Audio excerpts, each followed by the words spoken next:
Imagine your most recent dinner. What did the plate look like? Can you count the number of different vegetables, animal proteins, grains, fruits, seeds, beans that composed your meal? Agrobiodiversity describes the wealth of different plants, animals, and microbes that make up our agricultural systems. The more diverse a system is, the healthier and more sustainable it is. This means stronger crops, more stable yields, and ultimately a healthier and more empowered population. But despite conservation efforts by researchers and farmers worldwide, our diversity is disappearing from food systems. For agrobiodiversity's full benefits to be felt by humans and the planet, we need policymakers, businesses, and consumers to get involved. Are you up for the challenge? Join us online and be part of the global discussion on agrobiodiversity.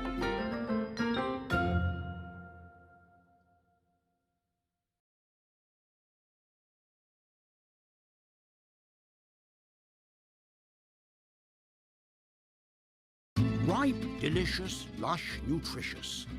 We come in all shapes and sizes, colors and shades. Raw or cooked, sweet or bitter, soft, crunchy, fragrant, pungent.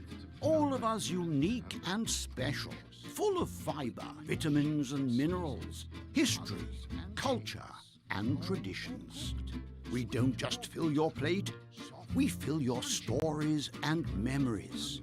Long and short, slim and plump, sometimes awkward or misshapen, forgotten or neglected, but never ever ugly, whatever people say. Because we're what really makes you tick, what makes your eyes sparkle and your smile dazzle. We are fruits and vegetables, simply beautiful. Because we're what really makes you tick, what makes your eyes sparkle and your smile dazzle. We are fruits and vegetables, simply beautiful.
Imagine your most recent dinner. What did the plate look like? Can you count the number of different vegetables, animal proteins, grains, fruits, seeds, beans that composed your meal? Agrobiodiversity describes the wealth of different plants, animals, and microbes that make up our agricultural systems. The more diverse a system is, the healthier and more sustainable it is. This means stronger crops, more stable yields, and ultimately a healthier and more empowered population. But despite conservation efforts by researchers and farmers worldwide, our diversity is disappearing from food systems. For agrobiodiversity's full benefits to be felt by humans and the planet, we need policymakers, businesses, and consumers to get involved. Are you up for the challenge?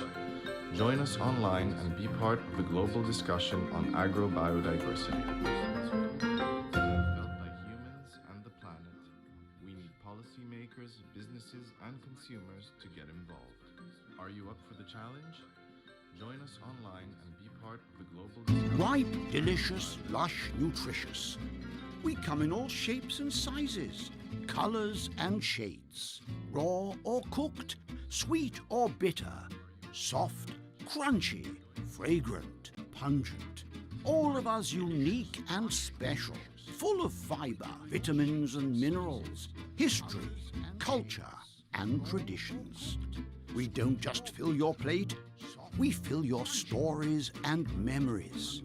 Long and short, slim and plump, sometimes awkward or misshapen, forgotten or neglected, but never ever ugly, whatever people say. Because we're what really makes you tick, what makes your eyes sparkle and your smile dazzle.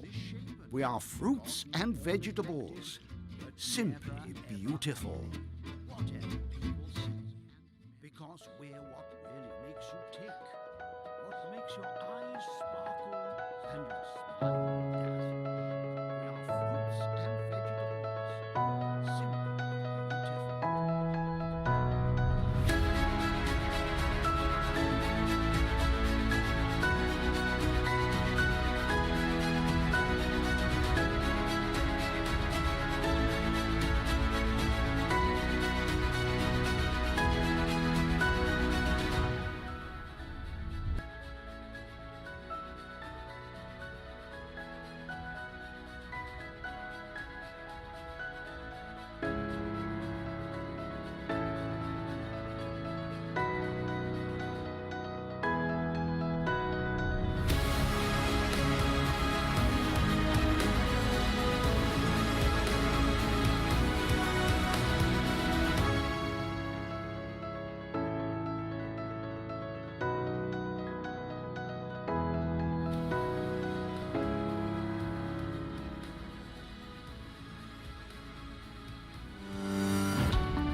Imagine your most recent dinner. What did the plate look like? Can you count the number of different vegetables, animal proteins, grains, fruits, seeds, beans that composed your meal? Agrobiodiversity describes the wealth of different plants, animals, and microbes that make up our agricultural systems. The more diverse a system is, the healthier and more sustainable it is. This means stronger crops, more stable yields, and ultimately a healthier and more empowered population. But despite conservation efforts by researchers and farmers worldwide, our diversity is disappearing from food systems. For agrobiodiversity's full benefits to be felt by humans and the planet, we need policymakers, businesses, and consumers to get involved. Are you up for the challenge? Join us online and be part of the global discussion on agrobiodiversity. For agrobiodiversity's full benefits to be felt by humans and the planet, we need policymakers, businesses, and consumers to get involved. Are you up for the challenge? Ripe, delicious, lush, nutritious.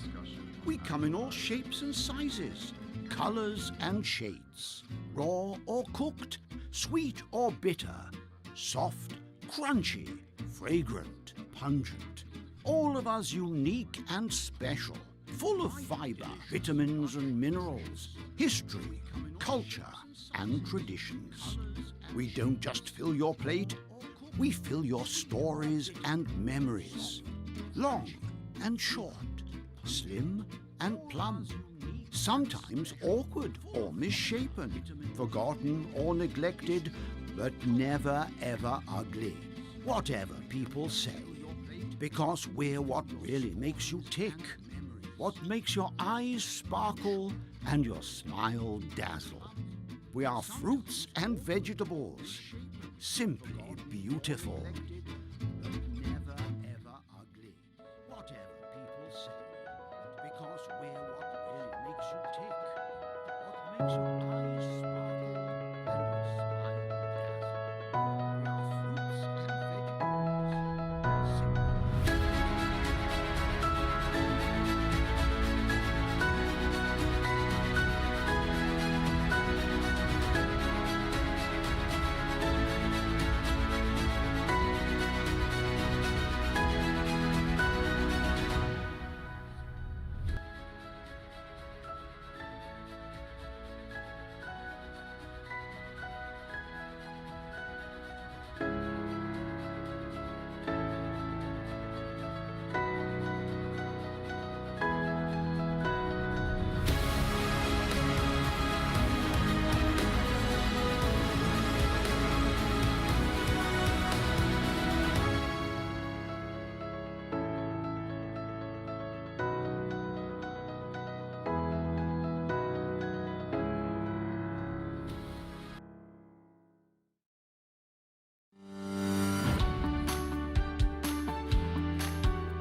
Imagine your most recent dinner. What did the plate look like? Can you count the number of different vegetables, animal proteins, grains, fruits, seeds, beans that composed your meal? Agrobiodiversity describes the wealth of different plants, animals, and microbes that make up our agricultural systems. The more diverse a system is, the healthier and more sustainable it is. This means stronger crops, more stable yields, and ultimately a healthier and more empowered population. But despite conservation efforts by researchers and farmers worldwide, our diversity is disappearing from food systems. For agrobiodiversity's full benefits to be felt by humans and the planet, we need policymakers, businesses, and consumers to get involved. Are you up for the challenge? Join us online and be part of the global discussion on agrobiodiversity.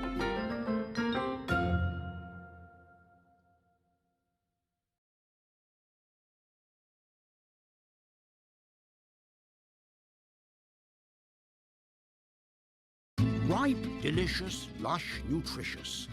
We come in all shapes and sizes, colors and shades. Raw or cooked, sweet or bitter, soft, crunchy, fragrant, pungent. All of us unique and special, full of fiber, vitamins and minerals, history, culture and traditions. We don't just fill your plate, we fill your stories and memories. Long and short, slim and plump, sometimes awkward or misshapen, forgotten or neglected, but never ever ugly, whatever people say. Because we're what really makes you tick, what makes your eyes sparkle and your smile dazzle. We are fruits and vegetables, simply beautiful.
Imagine your most recent dinner. What did the plate look like? Can you count the number of different vegetables, animal proteins, grains, fruits, seeds, beans that composed your meal? Agrobiodiversity describes the wealth of different plants, animals, and microbes that make up our agricultural systems. The more diverse a system is, the healthier and more sustainable it is. This means stronger crops, more stable yields, and ultimately a healthier and more empowered population. But despite conservation efforts by researchers and farmers worldwide, our diversity is disappearing from food systems. For agrobiodiversity's full benefits to be felt by humans and the planet, we need policymakers, businesses, and consumers to get involved. Are you up for the challenge? Join us online and be part of the global discussion on agrobiodiversity. For agrobiodiversity's full benefits to be felt by humans and the planet, we need policymakers, businesses, and consumers to get involved. Are you up for the challenge? Ripe, delicious, lush, nutritious. We come in all shapes and sizes, colors and shades. Raw or cooked, sweet or bitter, soft, crunchy, fragrant, pungent. All of us unique and special, full of fiber, vitamins and minerals, history, culture and traditions. We don't just fill your plate, we fill your stories and memories. Long and short, slim and plump, sometimes awkward or misshapen, forgotten or neglected, but never ever ugly, whatever people say. Because we're what really makes you tick, what makes your eyes sparkle and your smile dazzle. We are fruits and vegetables, simply beautiful. But never ever ugly, whatever people say. Because we're what really makes you tick, what makes your eyes sparkle and your smile dazzle. We are fruits and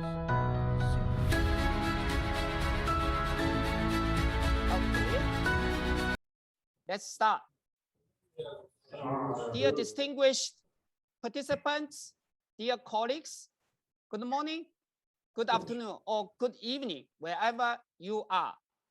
Thank you very much for joining in today's webinar, which is co-organized between FAO and the Alliance of Bioversity International and the CIAT. Before we officially begin, I would like to introduce myself. I'm Bo Zhou, Agriculture Officer at the Asia Pacific Regional Office and the Agriculture Organization of the United Nations. I will be moderating the first half of this webinar. The webinar is one of celebrations in the Asia Pacific region for the Year of Fruits and Vegetables 2021, with the theme of mainstreaming indigenous fruits and vegetables for a food and nutrition secure future. For better following our webinar, please allow me to quickly go through the program using a few of slides. Let me share. Thank you. So please, next. Please, next. Yeah, 4 objectives, including significance, constraints of indigenous fruits and vegetables for improving food and nutrition security, success stories and lessons, and opportunities and interventions are expected to deliver through this webinar. Please, next. Please, next. Yeah, thank you.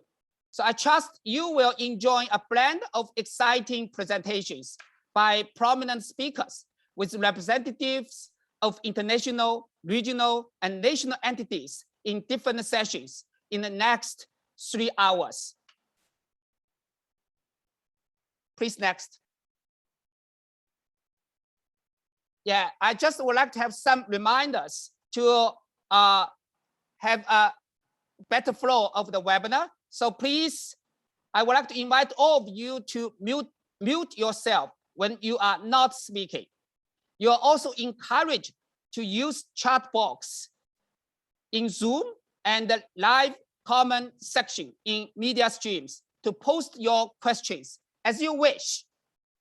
And without further, please, we can please stop sharing.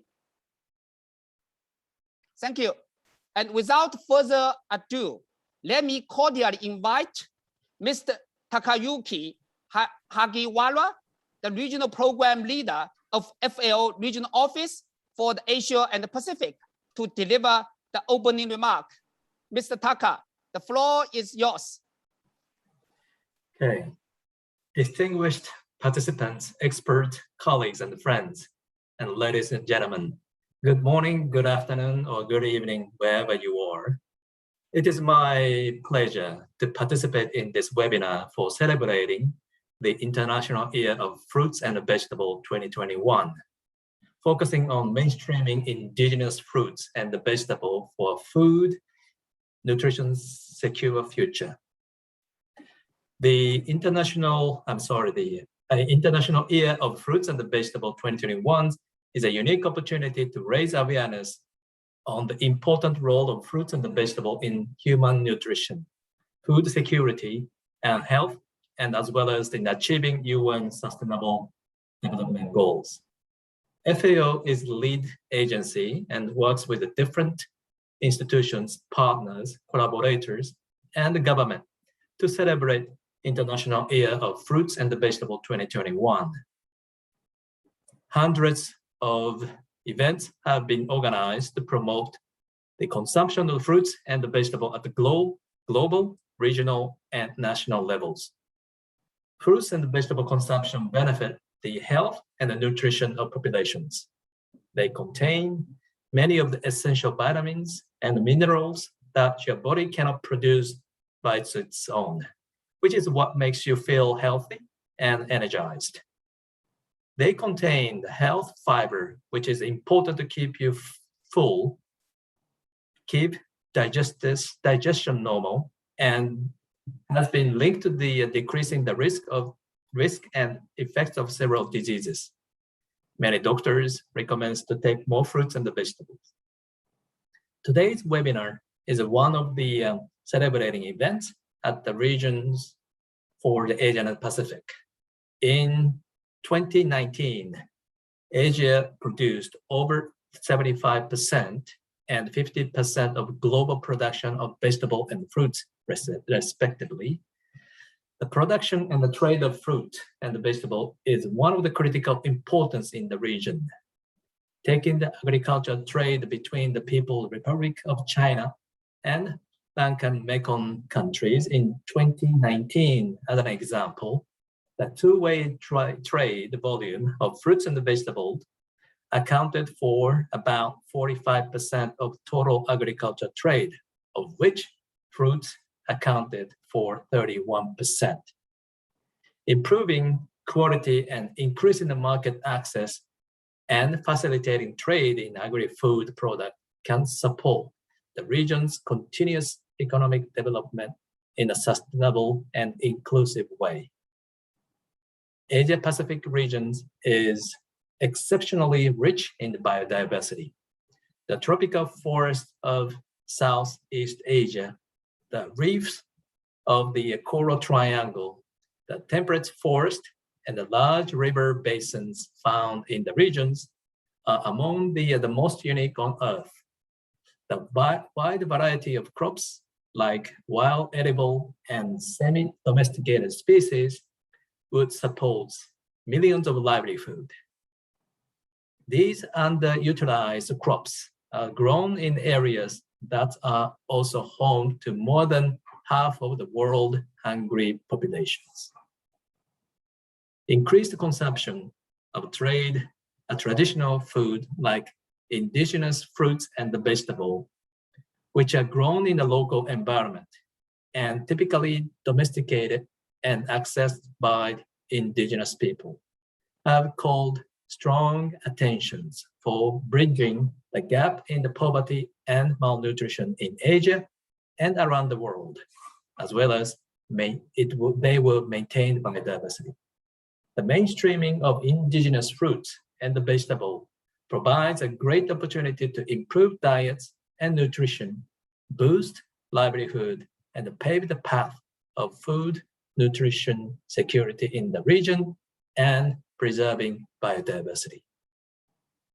Growing indigenous fruits and vegetable is essential in conserving soil nutrient, improving ecosystem services, and controlling carbon emissions and the spread of pests and diseases.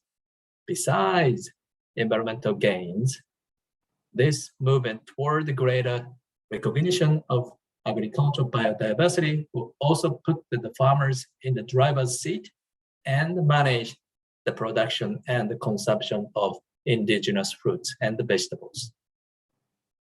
This will lead to the smallholders with more income generation opportunities. FAO will implement the strategic framework to support the 2030 Agenda for Sustainable Development through the transformations to more efficient, inclusive, resilient, sustainable agri-food system.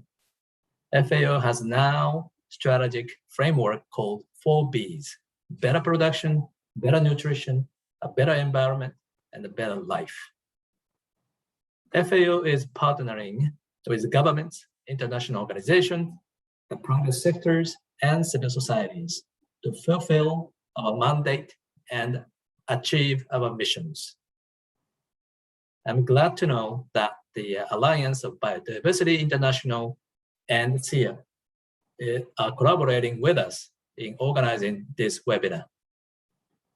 Your mission of delivering research-based solutions that harness agricultural biodiversity and sustainably transform food system to improve people's lives in the climate crisis fits very well with the FAO's For Better strategy framework.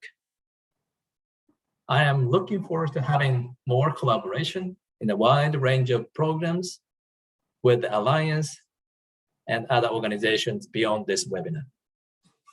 Good practices through case studies will be presented and exchanged during today's webinar, which serves as the unique avenue for knowledge exchange and experience sharing for further promoting indigenous fruits and vegetables at the country level.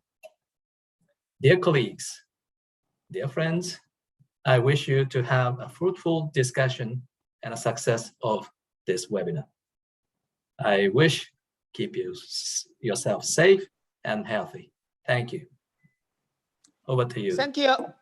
Thank you very much, Ms. Taka, for your inspiring message, highlighting the value of fruits and vegetables for transforming to a more efficient, inclusive, resilient, and sustainable agri-food system and FAO's relevant program in member countries.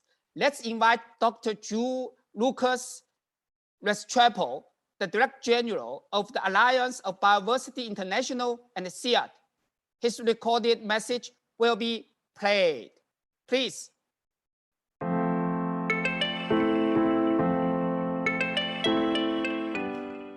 Good afternoon, friends and colleagues.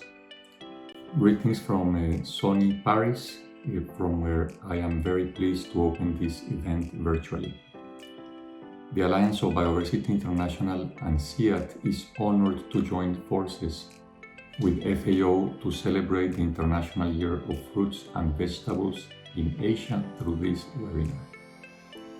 Our organizations have been working hard to improve diets, nutrition, and food security all over the world, campaigning for the wider use of fruits and vegetables, and in particular, neglected and underutilized species like indigenous fruits and vegetables. This webinar is a great opportunity to discuss pathways to mainstream fruits and vegetables in the region. Asia is known for its rich biodiversity and culture, including indigenous fruits and vegetables that are consumed by farming communities and indigenous communities. However, the region is undergoing substantial changes in its food system to cater to the global demand, which is causing a strong shift towards more homogeneous food production and diets. This leaves farmers with far fewer choices when it comes not just to nutrition, but also their livelihoods. In recent years, we and other international fora we've been raising the alarm on the consequences of these shifts on nutrition and the environment. For example, on how the current production systems are increasing ecosystem degradation and exposing vulnerable populations to even greater climate risks.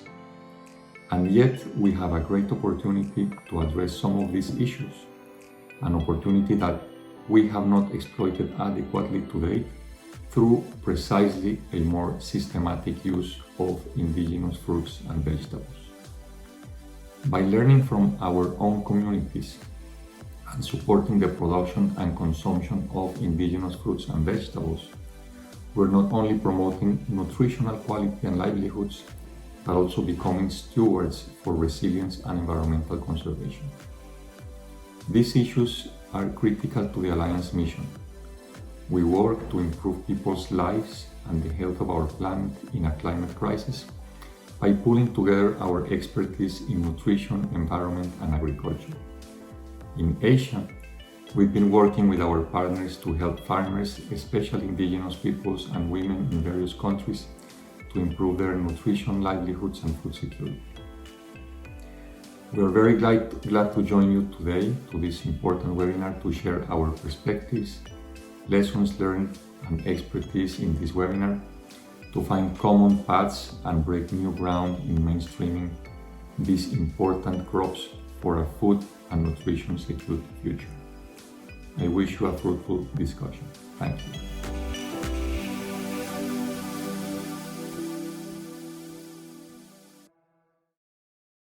For that inspiring message, although he cannot attend this webinar in person. And before we move to the next session, let's give a round of applause to both Ms. Taka and Dr. Restrepo for your insightful message and directive on the conservation and the utilization of indigenous fruits and vegetables. And now we move to the overview presentation session. Our first speaker is Dr. Stefan Weirs, Managing Director for Asia at Alliance of Bioversity International and the CIAT. He is also the co-organizer of this webinar. Please, Stefan, the floor is yours.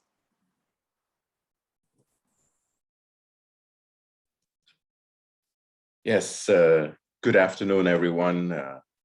Really happy to be able to participate in this important webinar, and also to have worked together with FAO and particularly Bo on setting this up. And hopefully it's going to be a very fruitful interaction this afternoon.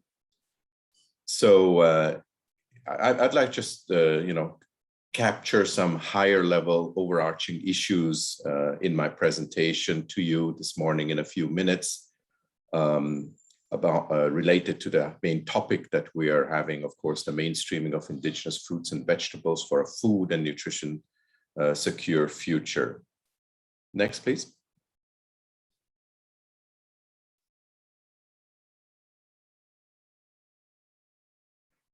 One of the things I think, just as part of the bigger picture to keep in mind, is the impact that agriculture has on the environment, more broadly speaking. We know that it accounts for 70% of the use of water, of fresh water. So the big question with all the climate change also that's taking place is the question of how are we managing water? There's deforestation taking place. Agriculture drives a huge amount of the deforestation. And again, there is loss of biodiversity, loss of environment that is happening that we need to consider as part of the context within which we work. And finally, another global aspect is that the greenhouse gas emissions, in terms of 25 to 30% of that comes from agriculture. So there are huge environmental issues in which agriculture is embedded, in which we have to find solutions. Over to next, please. And as I mentioned, climate change is an element that we talk about quite significantly over the last many years now, decade. And clearly, again, here, not to go into details, but just to say that there is a major impact that we foresee in terms of increasing food prices by a significant amount by 2030 due to crop failures if we cannot address these climate variability and climate extremes that are already taking place. And this particularly affects rain-fed smallholder farming systems in highlands and the tropics. And this is where many of the poorer farmers are also situated. And this basically is where 80% of the world's cropland is, 60% of the global agricultural output happens. So again, a very important context that we need to keep in mind. Over to next, please. And then there is the big nutrition and human health crises that we have heard about. So we have done quite well over the last 50 years in terms of improving on the calorie content, on the energy content of our food and the amount of calories that are produced. But nevertheless, there's a lot of unhealthy diets in the world, and this is leading to premature deaths. 2 billion people suffer from micronutrient deficiencies. 2 billion people are overweight or obese at the same time. And over 800 million people are hungry, nevertheless, at the end of the day. So still a lot of work to be done despite all the important progress we've made in agriculture over the last 50 years. Next.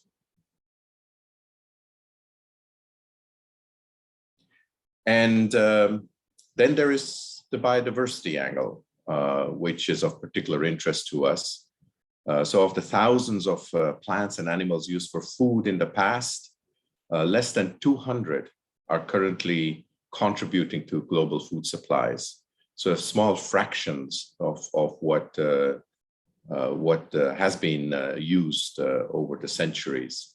And only 9 plants account for almost 70% of total crop production. So really a very narrowing in of the biodiversity that we are accessing for our food security. And on top of that, if you look at from a calorie point of view, really only 3 plants, rice, wheat, and maize, provide more than 50% of the world's plant-derived calories. So again, a very narrow part of the biodiversity that we are utilizing for our nutrition seen across the globe. Over to next. And so I would like to just highlight one study that I found very intriguing and helps actually to set the scene. This was a study done by Jennifer Meldrum and her team in 2018, published in 2018. And they looked at this Mansfield encyclopedia, which basically collects all the information around cultivated crops globally. And based on that database, nearly 1,100 cultivated vegetables were identified.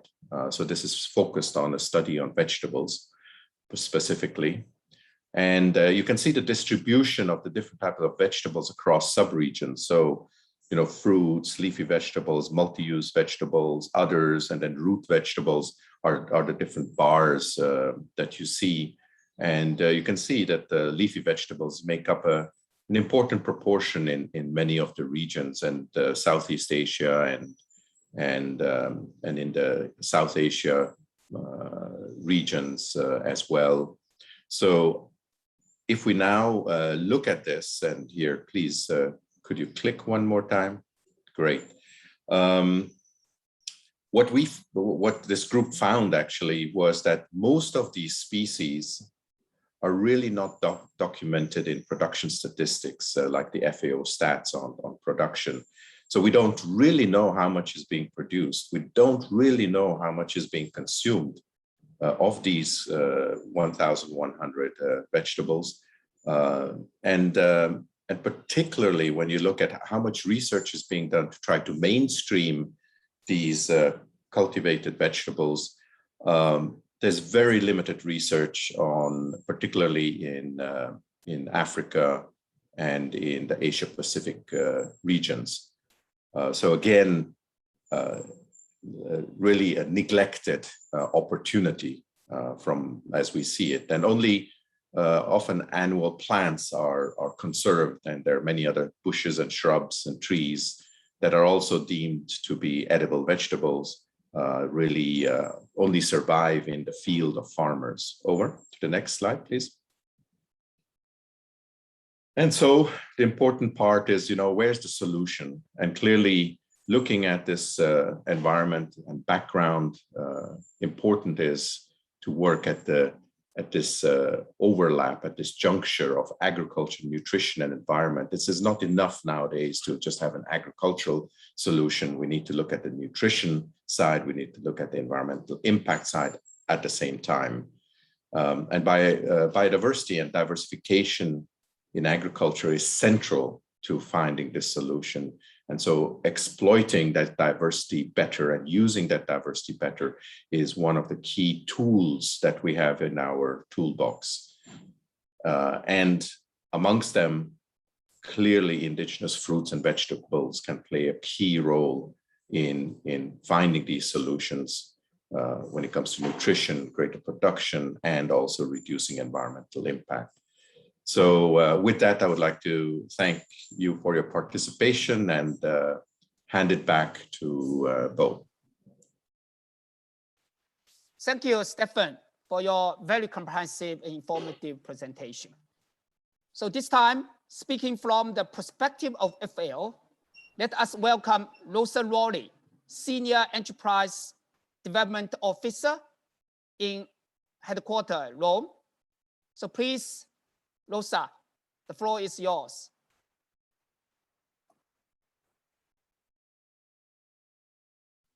Thank you very much. Can I have the first slide, please?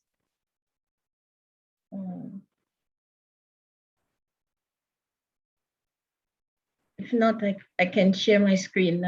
If it's okay. Yeah, please share your screen. Okay. Thank you. Okay.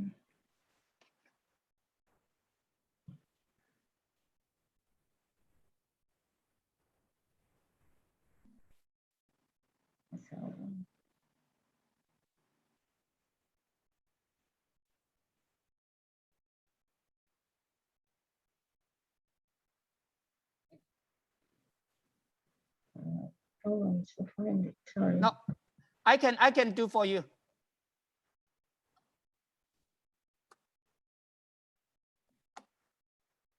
Okay, that's I sent this is not the correct. This version of the document is incorrect. Let me try again. Sorry. Okay. Okay. Yeah, thank you. Okay, because I sent it yesterday evening. Sorry about that. Yeah.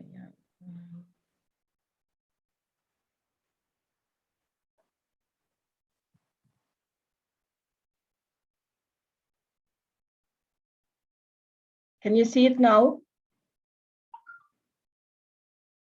Yes. Can you? Okay. Yes. Thank you very much. Good morning, good afternoon, everybody. It's my pleasure to share with you some perspectives on the International Year of Fruits and Vegetables. The International Year of Fruits and Vegetables. Me. Sorry, Rosa. Would Yes? you mind to set as full screen? At full screen. Thank you. Sorry. Okay. Yeah. Please, as full screen. Thank you. I'm making that.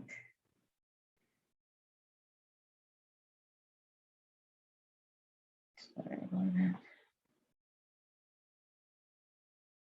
Is it okay now?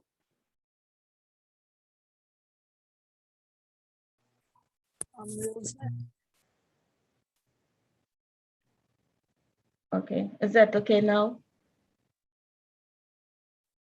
I think what you're sharing with us is your PowerPoint window. So maybe try exiting the presentation first and then share again. Sorry about that. Yeah, I said if you. Is that better? No? Not really. Yeah,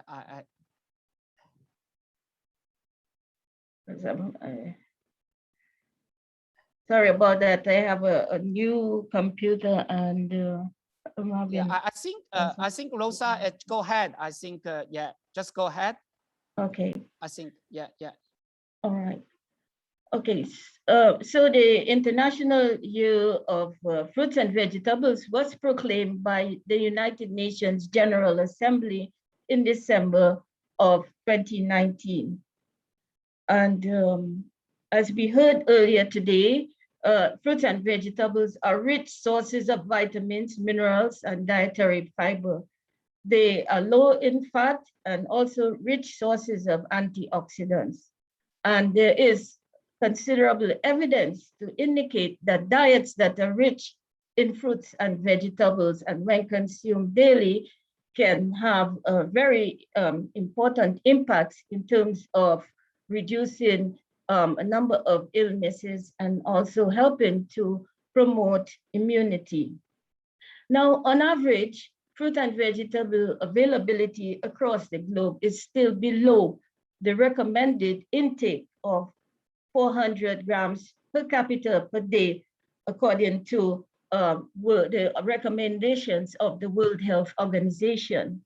If you look at the global trends, we are looking at the orange arrow here. You can see the average slightly less than the 400. Rosa, we cannot. Excuse me, Rosa. Yeah, we do not see the flowing, the running of your slides. Oh yeah, we goodness. just fix at the first slide. It might be the connection because I'm advancing, but maybe the connection is slow. I shared last night my presentation. It may be better to have it shared from your side, if it's possible. It's because I have been advancing and yeah, sorry about that. And now I'm on slide number 3.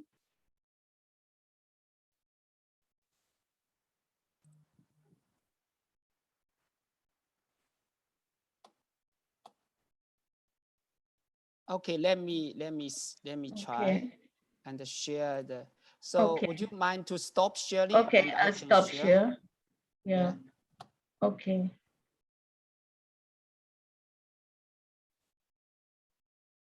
Is this the one that you are going to present? Last night, yeah. The second, I said I shared one last night. How about this? How about this? How about this, Rosa? Yes, but could you kindly back up by one? I'm on number 3. Number 3. It's a graph.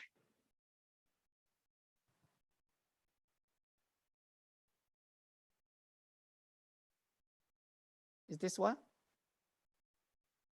Okay, I can't see. Okay, no, I don't. Let me see what I can. I don't see anymore.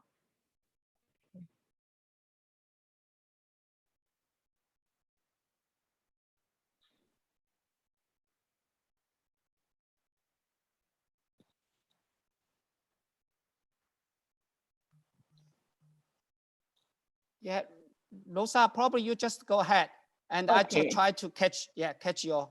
Okay, all right. So on,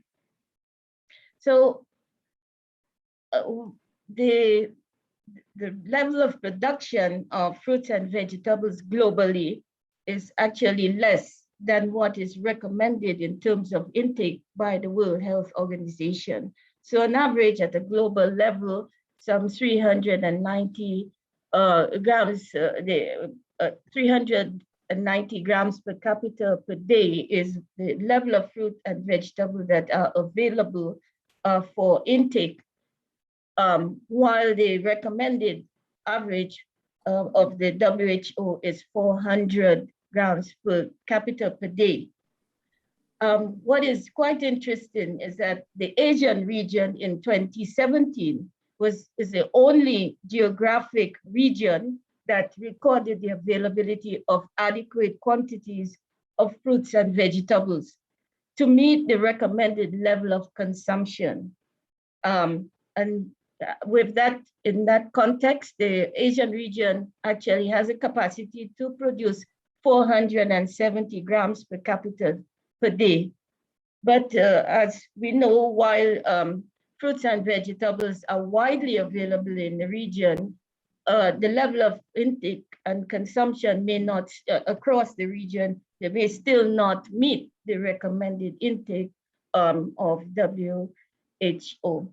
Now, the low levels of fruits and vegetables consumption were discussed at a conference convened by FAO and WHO in late 2020. And some of the underlying causes of this low level of consumption are linked to affordability, education, culture, and a lack of knowledge of the nutritional benefit of fruit and vegetable consumption, as well as competition from processed food and the lack of a policy focus designed to promote the local production and consumption of fruits and vegetables. And all of these are very important issues that are being highlighted across this international year, because the levels of attention and awareness to these issues are very critical. And in the context of the objectives of the International Year of Fruits and Vegetables, awareness raising as well as policy attention to the nutrition and health benefits of fruits and vegetables are of a primary concern. The second major objective of the International Year is to promote diversified, balanced, and healthy diets and lifestyles through fruit and vegetable consumption. And then the third major objective is to reduce loss and waste of fruits and vegetables. And these are the main objectives that were actually outlined in the UN General Assembly declaration. Now, in terms of taking some of what I've just highlighted into how these actions would be implemented, we are looking at issues related to the sharing of best practices within and among countries on sustainable production and consumption of fruits and vegetables, improving the sustainability across the entire fruit and vegetable system from input all the way. So looking at ensuring sustainability throughout all of the various steps of the processing, the production, all the way to consumption. And then a major issue is that of the integration of smallholders, including family farmers, into local, regional, and global production and value and supply chains. Because indeed, what we've seen is that the majority of fruits and vegetables produced across the globe are produced by smallholders and family farmers. And then lastly, to look at strengthening the capacity of countries, especially the developing countries, to adopt innovation and technology toward combating the issues of food loss and waste. Again, as fruits and vegetables are very highly perishable, the rates of loss and waste in fruits and vegetables in developing countries indeed pose a major issue. So what it is FAO would like to see and expect that we would be going in the context of this year is really to develop and promote more holistic and comprehensive approaches that seek to look at the interconnectivity between the demand, supply, socioeconomic development, and fruit and vegetable prices. So we have to look a lot more in terms of helping to strengthen linkages among actors and stakeholders that would integrate production, harvest, processing, and consumption. And in particular, that link to consumption is one of the most important concerns in terms of ensuring that the benefits of fruits and vegetables that are produced and continue to increase in production be recognized. FAO is working with a number of different partners, a number of different countries themselves are engaged in the initiatives and activities of the year.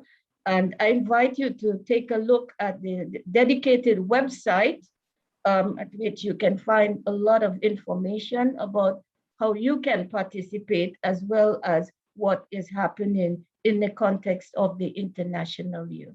Thank you very much. This concludes my presentation. Thank you, Rosa, for your very comprehensive overview of the framework of the year of fruits and vegetables 2021. Again, many thanks to Stephen and Rosa for your very informative presentation. Before we move to the next session of country perspectives, I would like to invite all of you to turn on your video and show your brightest smile for a few seconds. Our colleagues, Isabel and Jeffrey, will take the photo to freeze this wonderful moment. Please, Jeffrey and Isabel. Yes, good afternoon, everyone again. At the moment, we have a total of 67 participants. So I will be taking a photo of 2 frames. So if you can hold your smiles, turn on your cameras, please, and hold your smiles for at least 5 seconds, or at least until I say so to stop smiling. Okay. So first shot. Wait. So first shot let's wait for the others to turn on their cameras. Let's give them about 5 more seconds to join. If not, please turn on your cameras. 4, 3, 2. Okay. So please smile in 3, 2, 1.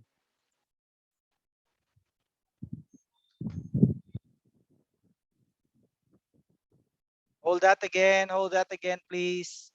In 3, 2, 1. Wait, one more. I'm just going to save that first shot. Hold on. Hold on, please.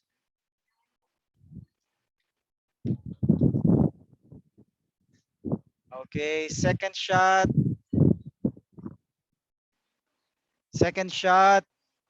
In 3. Okay, second shot in 3, 2, 1.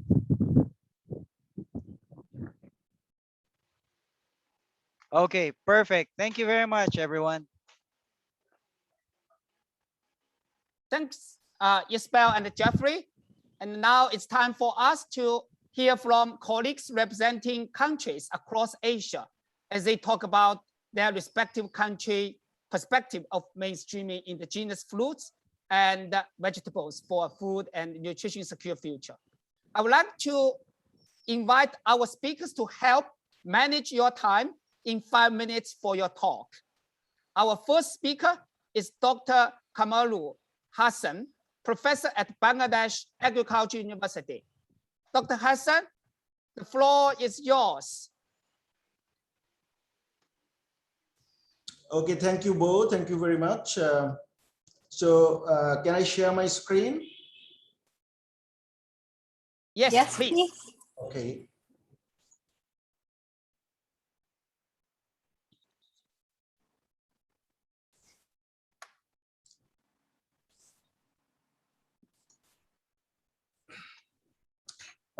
Respected chair, and good afternoon, everybody. This is Professor Kamrul Hassan. I am from Bangladesh, and I'm going to talk on the mainstreaming indigenous fruits and vegetables for food and nutrition secure future and Bangladesh perspective.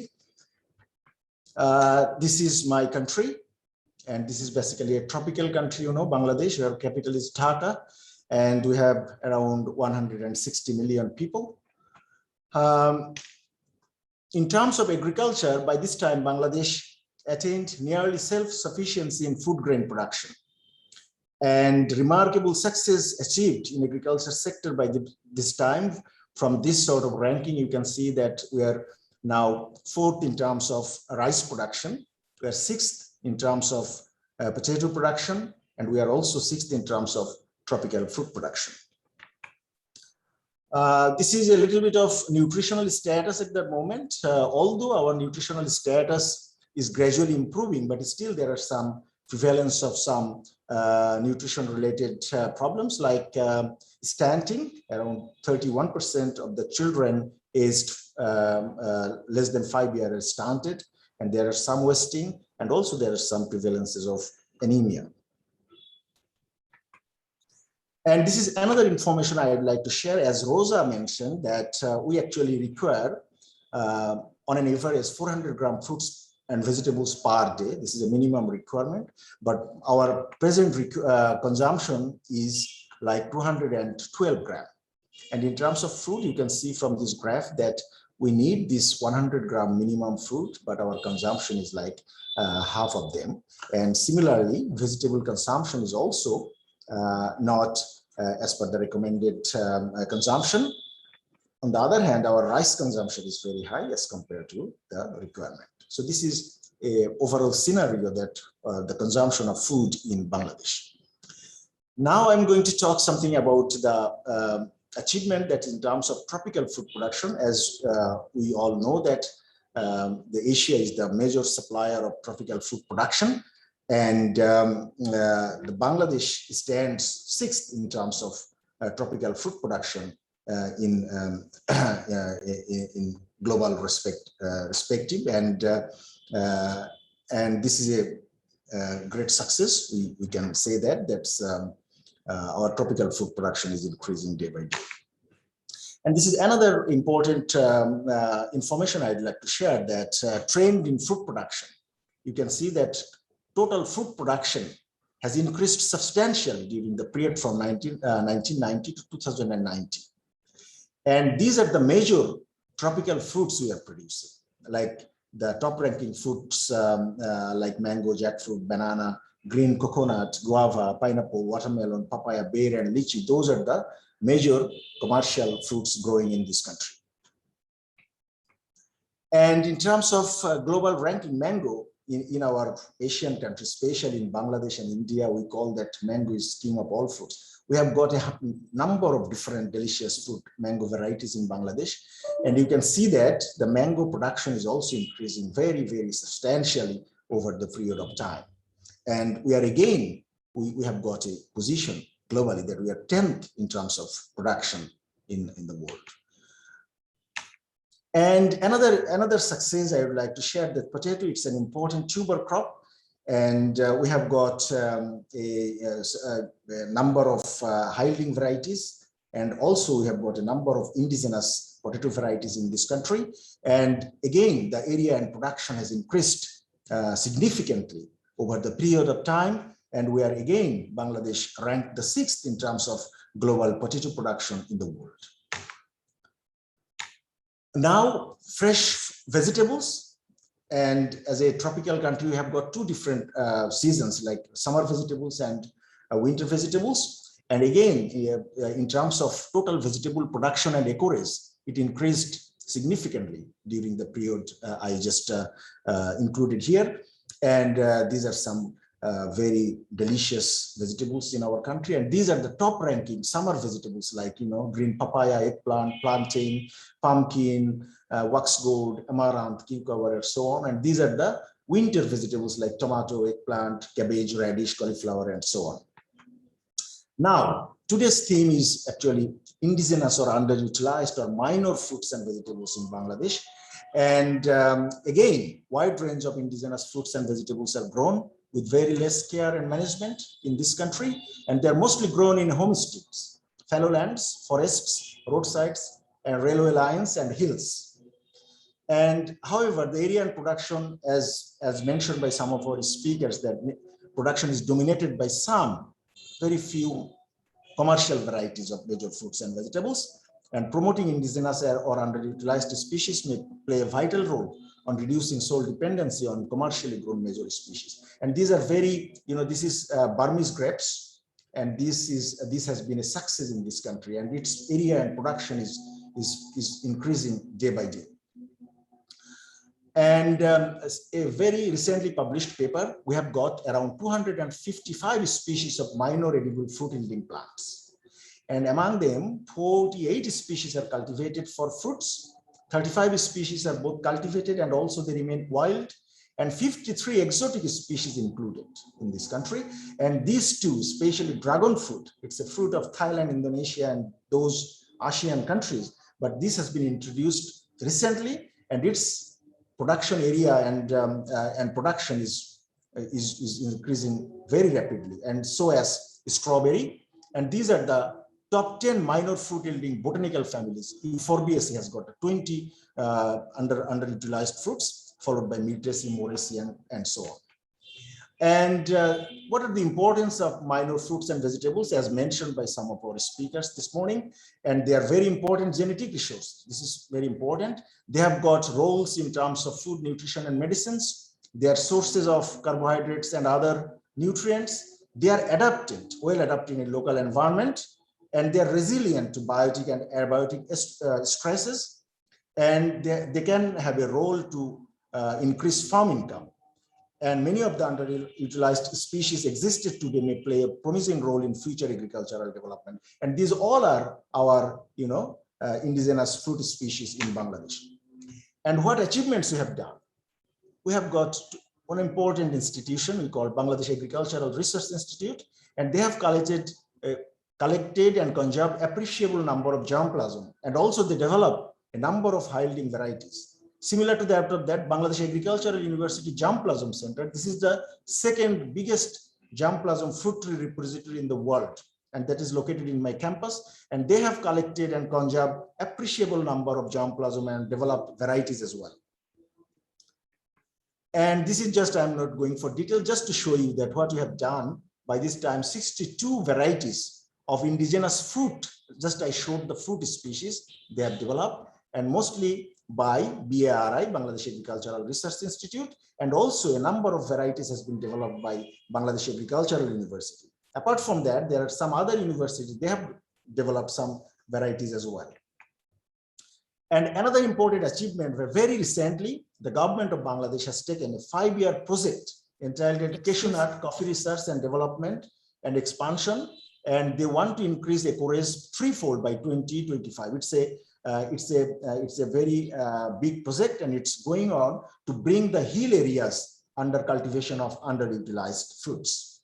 Excuse me, and we have got, please. Yeah, I'm going to finish. Yeah, I'm going to finish. So there is a huge number of publications or documents we have done by this time, and we have got enabling policy as well, National Agriculture Policy 2018 and National Food and Nutrition Security Policy 2021. So these also prioritize the underutilized fruits and vegetables. There are some challenges, and these are the way forward. We have to strengthen germplasm collection, characterization, evaluation, documentation, and variety development, promote agro-processing, post-harvest technology to reduce loss and waste, as Rosa was emphasizing on that, commercialization and marketing of economic benefit, regional international linkage, nutritional profiling, awareness, and one important information I would like to mention that is still, our Bangladesh Bureau of Statistics did not include the acreage and production of underutilized fruits in their document. So I wanted to share with you that it's very important to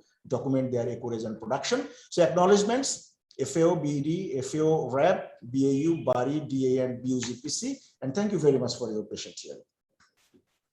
Thank you very much, Dr. Hassel, for your very insightful presentation. And now we will welcome our second speaker, Dr. Suresh Malhotra, Agriculture and Horticulture Commissioner of Ministry of Agriculture and Farmers Welfare, India. Over to you, Dr. Malhotra. The floor is yours. Yeah, thank you so much. I'll just share my screen.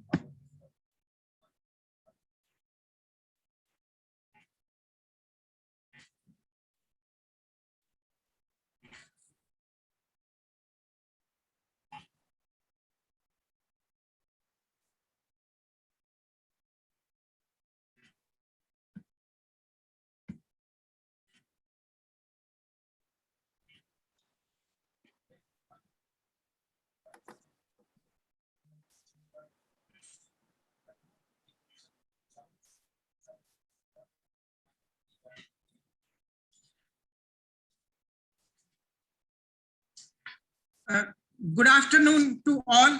I have been asked to speak on country perspective India streaming indigenous fruits and vegetables for food and nutrition secure future. So here we all are observing the International Year for Fresh Fruits and Vegetables.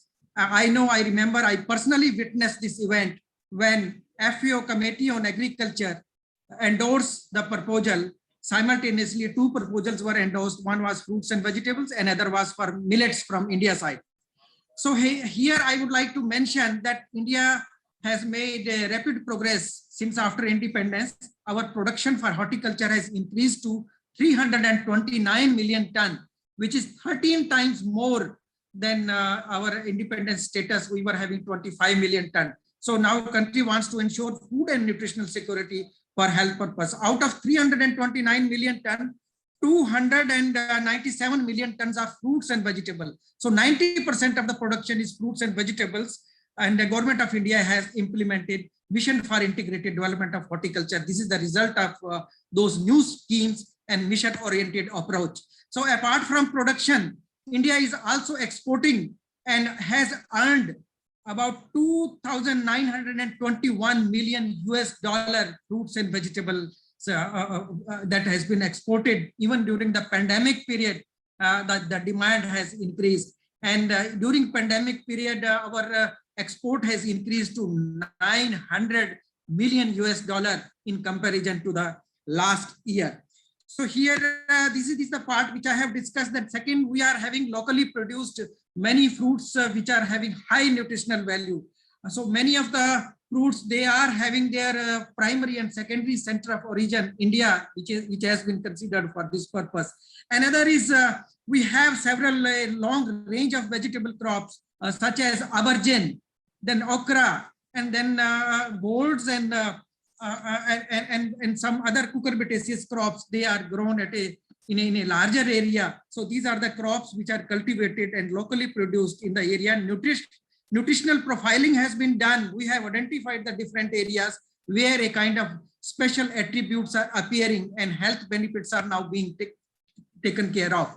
So there are key technologies which I would like to mention, which has transformed the horticulture in the country. That is a hybrid seed of vegetables, and adoption is very high for hybrid vegetable crops, because here productivity-led growth has taken place in increasing the production of vegetable crops. Then drip and sprinkler systems, we have expanded to the area of 13 million hectare area, and further we want to bring it to 20 million hectare area in the next 3 years. Greenhouse technology, it is there in 130,000 hectare area, and we want to further increase it. And now we believe that biopesticides and biofertilizers are the solutions. So 825,000 tons of biofertilizers and biopesticides are now being traded, and micropropagation techniques and tissue culture. This is a success story in the area of, I should say, for banana and many other crops. Integrated cold chain we are promoting, where pack house, pre-cooling chamber, packing house operations, and then further cold storages. So country is having 35 million ton of the capacity for storing the fruits and vegetable crops. So here we want to increase this to 40 million ton in the next 4 years. And then our now focus is on high production. High production is now being achieved, but safe value chain is the focus, where food safety and nutritional value increase. That is the major focus. And how to increase the nutrient content, that is through production system as well as through plant breeding techniques. New varieties are now being made. So 24 new varieties which are biofortified in nature have been developed. The new molecules, because there's always a risk for pesticide residue. 13 biopesticides have been registered by the regulatory authority, and environmentally safer pesticides have been registered, so that we could make available the safe produce to the people. Own certification system in GAP has been now put in practice, and this has been benchmarked by the global GAP. And then India has taken lead as a chair in development of the WHO FAO Codex standards for aubergine, okra, and potato, and those have been accepted now.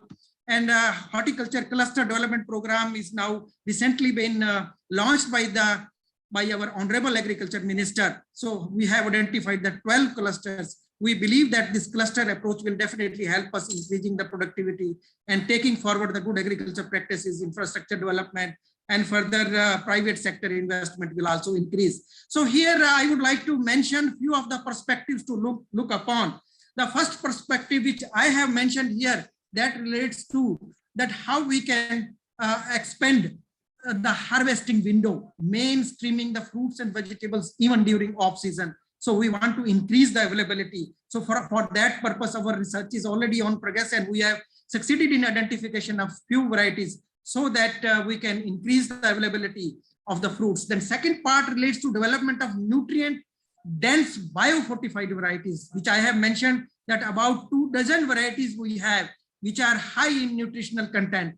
And we want to further mainstream it, and studies on the secondary metabolites are also now being conducted so that we can have a basic study to understand that how it is induced through the signalomics, I should say. I should use the word for that purpose.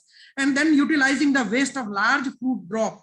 You might have seen that because of physiological problems or due to entomological problems, or sometimes due to strong wind, large fruit drop occurs. So how we can utilize that dropped fruit for extracting nutraceuticals? We have already started it, and many of the pharma industries, they have come forward and they are purchasing such produces, and nutraceuticals are now being prepared from the dropped fruits. So this is again a area which we want to further increase into a larger extent. Second one is considering perennial fruit crops as a source of environmental services. It's an alternative for the carbon offset.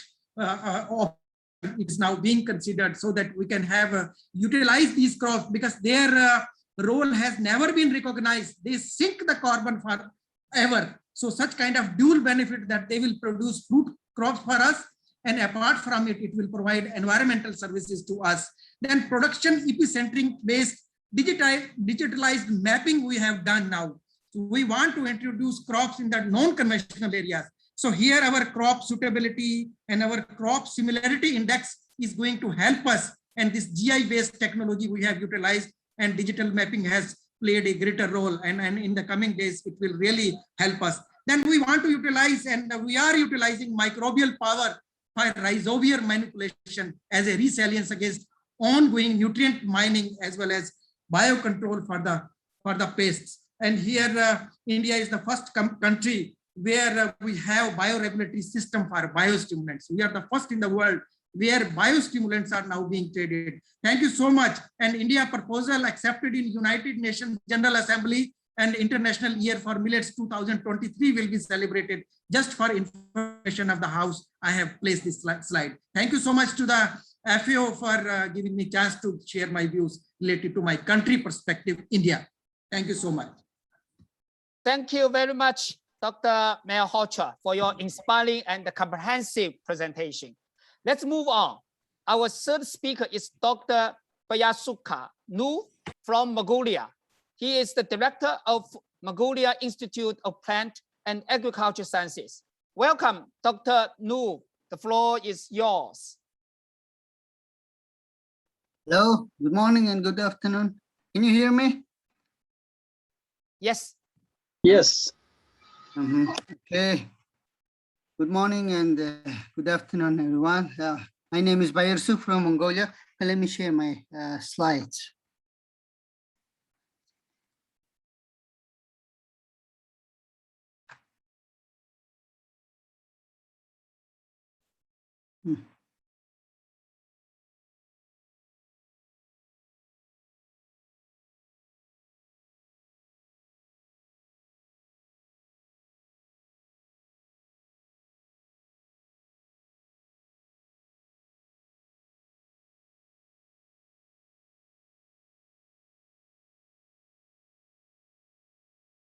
Okay, my name is Bioversity from Mongolia, and thank you very much for inviting me to share the information about the country perspectives of the indigenous fruits and vegetable situations in our country. So as you all aware that Mongolia is the agricultural country with the extreme cold climate conditions. So agriculture sector shares some 25% of the GDP. So the agriculture sector comprises of the large livestock. Is over 70 million head of livestock we have, and also same time we have crop farming. So in total we have 115 million hectares of agricultural land, including only over 1% is for the crop farm land is available. And our major food crops are the grains, including wheat, barley, and other grains, and also potatoes and animal fodder crops, of course, as well as the vegetables and fruits. So far, Mongolia is self-sufficient in terms of the grains and potatoes, but still we very much dependent on the imports on the vegetables and especially in the fruits. So about the overview of plant diversity. So although Mongolia is an agricultural country, Mongolia has a rich plant diversity. Among the plant diversity, we still have a lot of useful plants, namely some over 845 species for medicines, for fodder, for food, and for decorative for industry. And also some vitamin-rich plants are available in our plant kingdom. But however, the utilization of indigenous plant species by species area distribution is it's very difficult to identify the resources.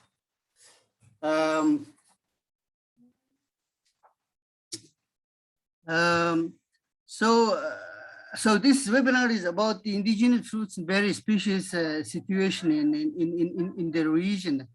So as we are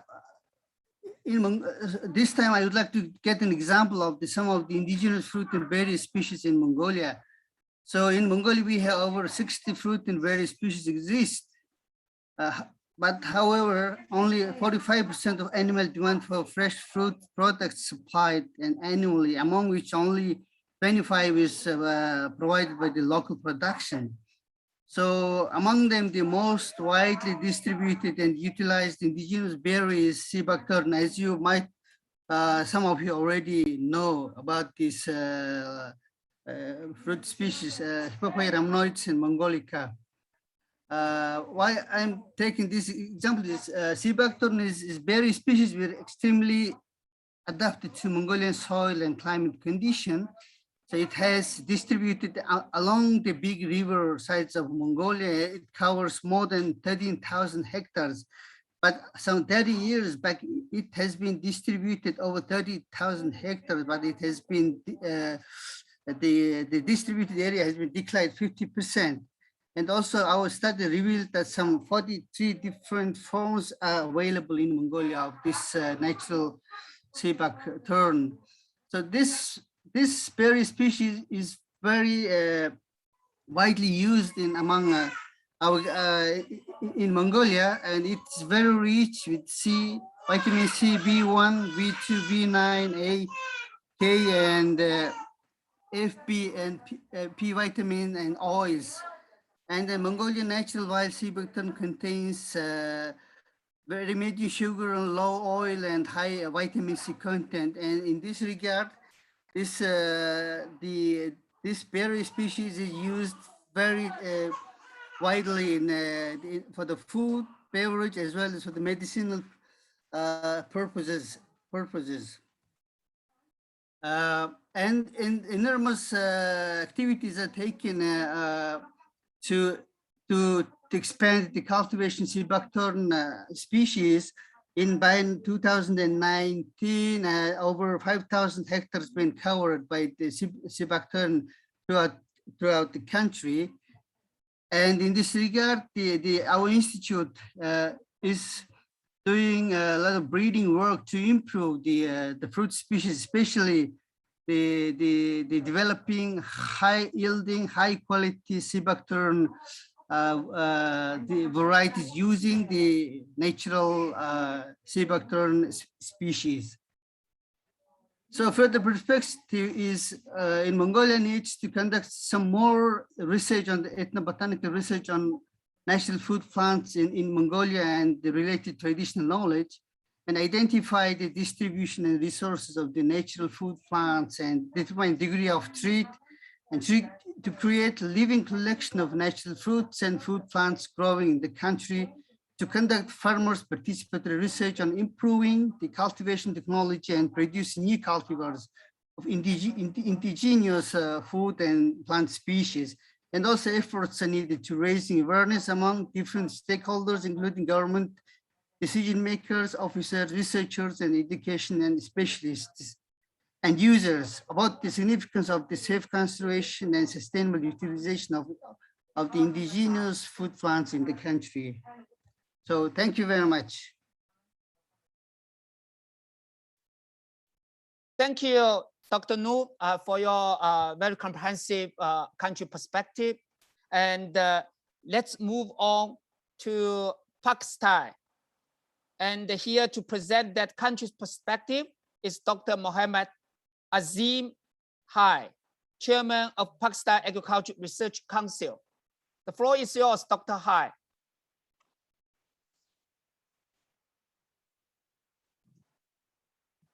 Share a country perspective on International Year on Fruits and Vegetables.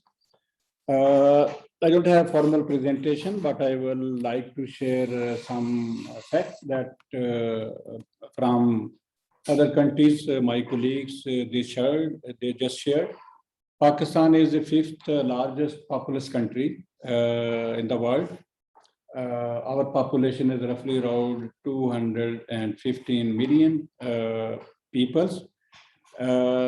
And one can imagine that food demand is very high. And as I can see from other countries' perspective, malnutrition is also prevailing in Pakistan, although Pakistan is currently we are exporting certain commodities like rice and certain fruits and vegetables and some products from the cotton industry.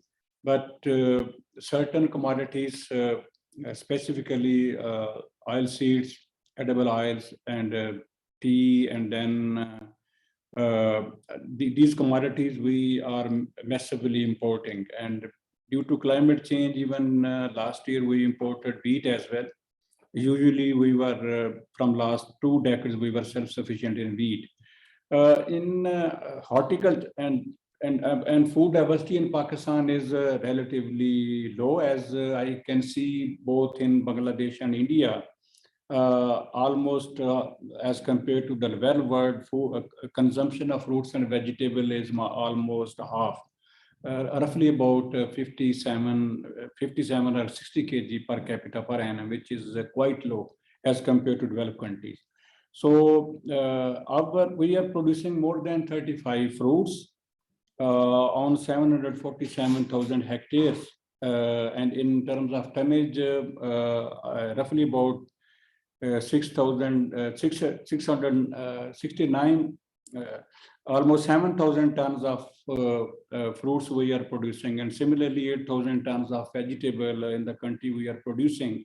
And we are exporting vegetable and we are exporting fruits as well. Our major exports in fruits are citrus based and mango based. And as I can see from India and from Bangladesh, we are producing variety of mangoes in Pakistan, maybe more than 60 varieties. And similarly, citrus is very common for our exports. The main problem that we are facing in Pakistan is post-harvest losses. I think this is also very common in other countries.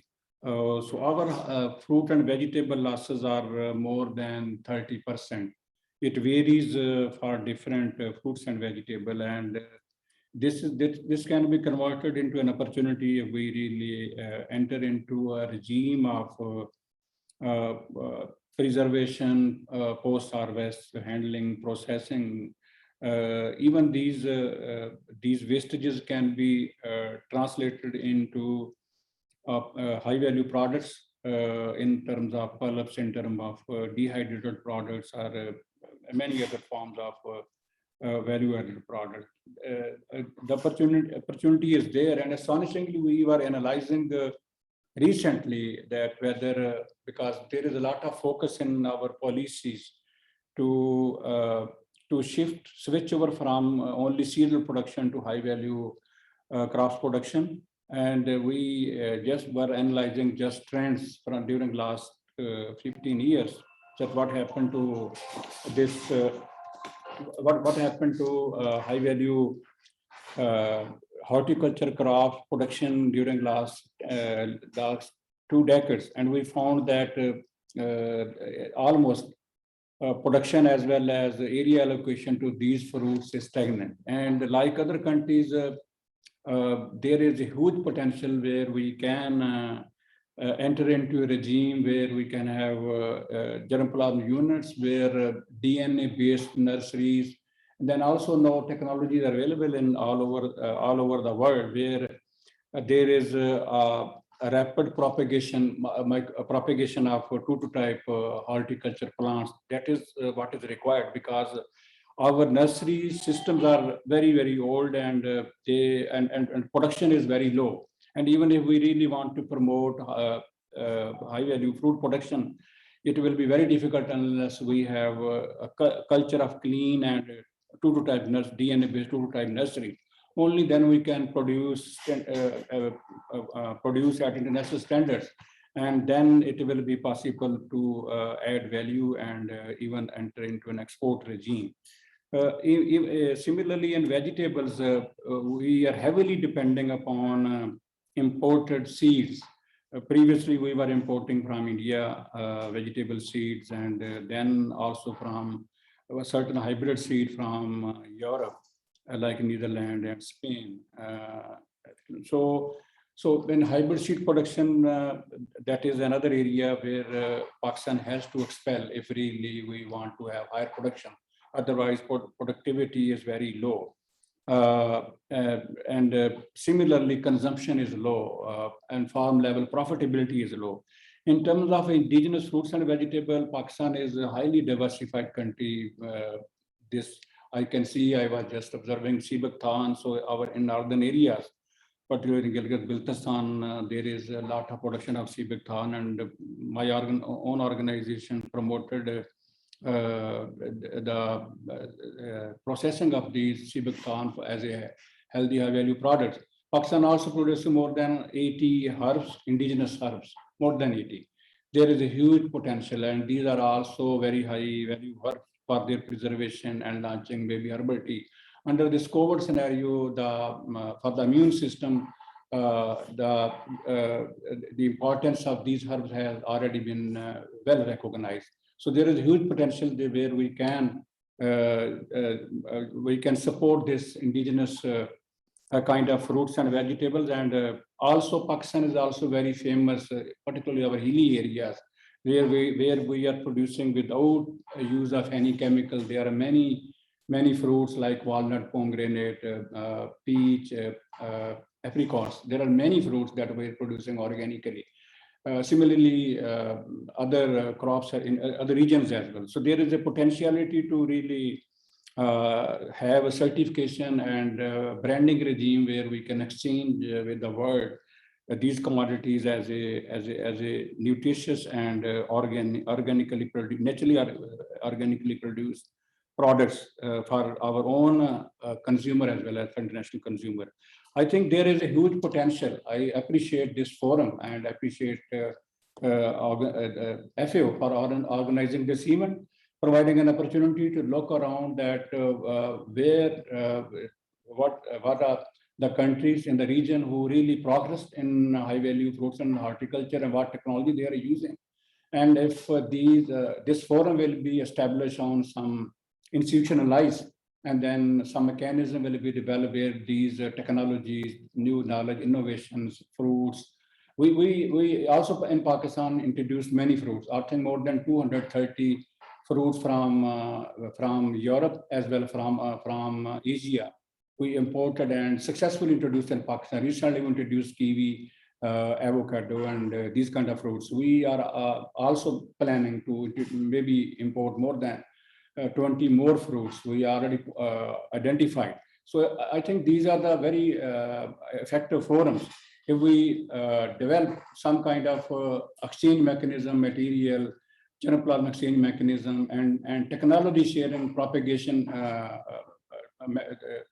the propagation methodology, the technology used all across the countries as we are present today on this forum, that can help really to have better production, and that production can then we will be having a cheaper availability of these products at national level, and this will help in food diversification, and definitely this malnutrition issues, this global agenda where all countries have already signed, that we will be able to achieve significant improvement for managing food diversity as well as decreasing malnutrition at country as well as global level. Even surplus can be shared because we have the capacity to produce per unit area. We can produce maybe 4 times, 5 times more. Excuse me. I think with this background, I thank you very much for providing me an opportunity, and thank you so much. Thank you very much, Dr. Hai, for your very comprehensive presentation from Pakistan.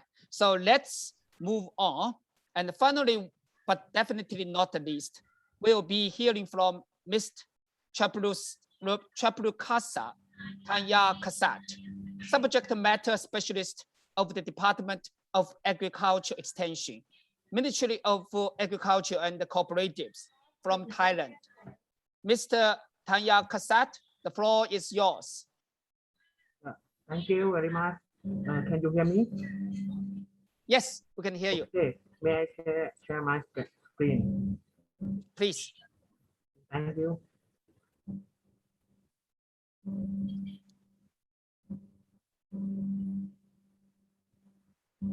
Okay. Sawadee krap. Good afternoon, everyone. My name is Raput Tanya Kasat. I come from Department of Agricultural Extension, Ministry of Agriculture and Cooperative, Thailand. And today, the title for today is the promotion on production and marketing fruits and vegetables in Thailand. Okay, this is general information. Thailand is a tropical country located in the center of Southeast Asia mainland.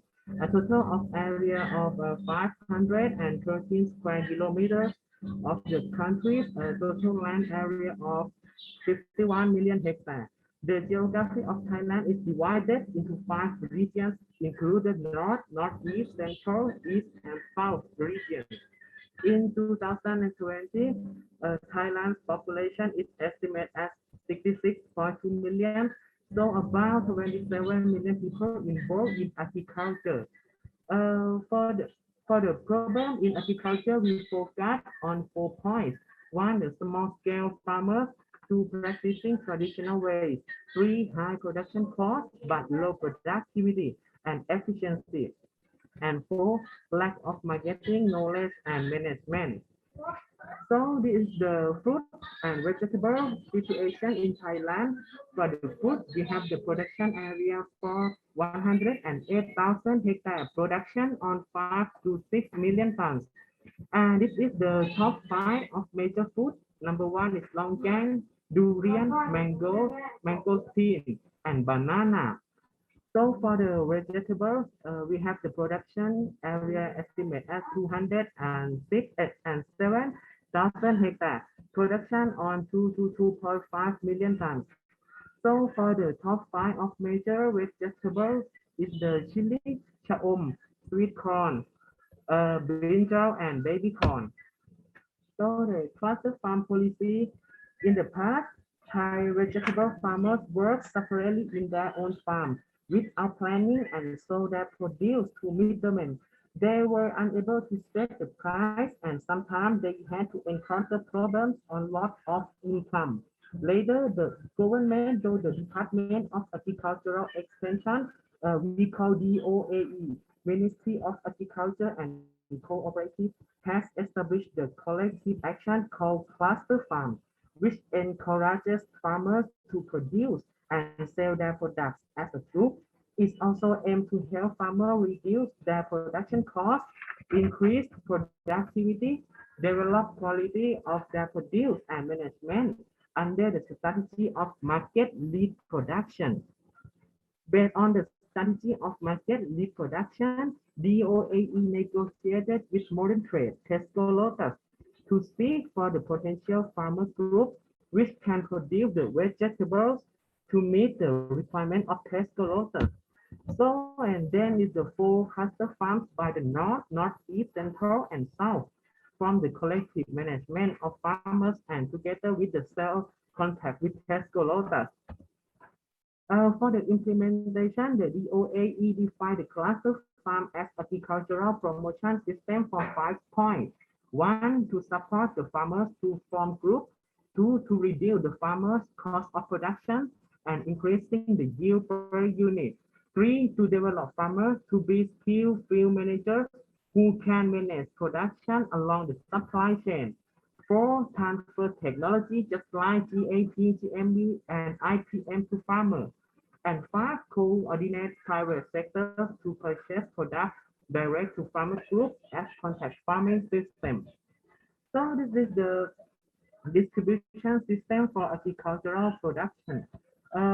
DOAE from the small farmer to be a group, we call the cluster farm.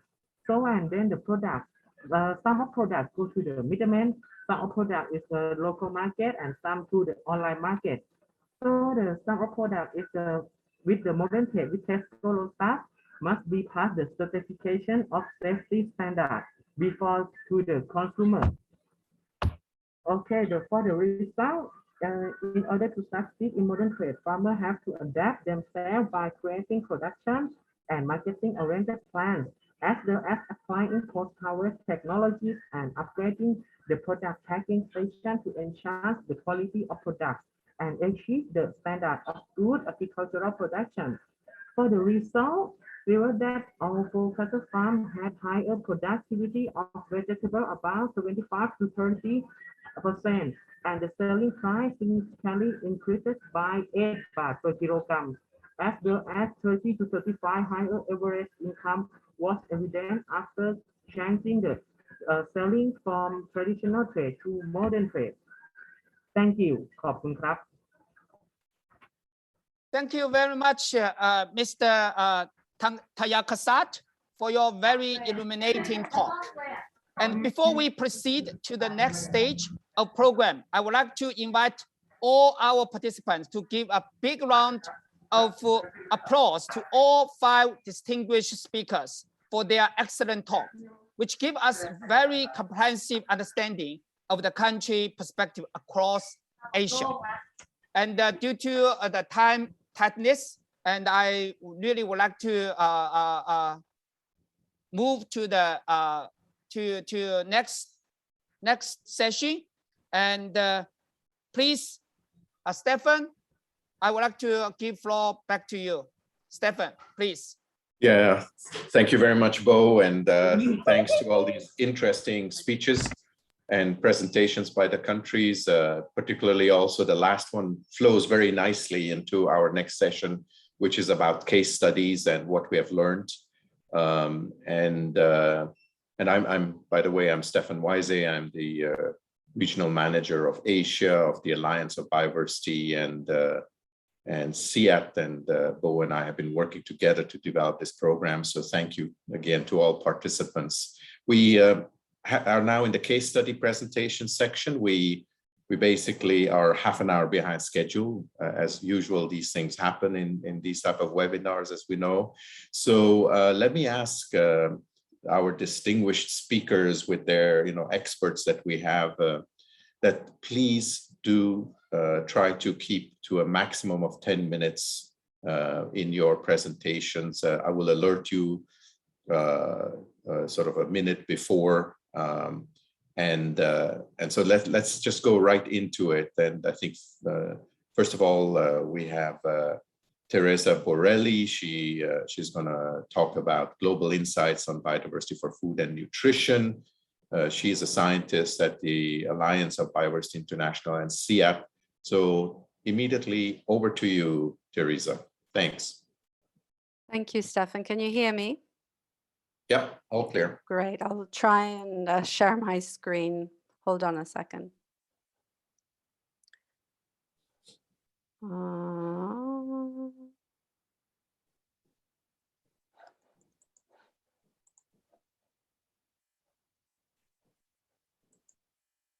Just hold on a second. I'm having, unfortunately, I'm using my iMac today, and it seems to be having problems. Let me try again.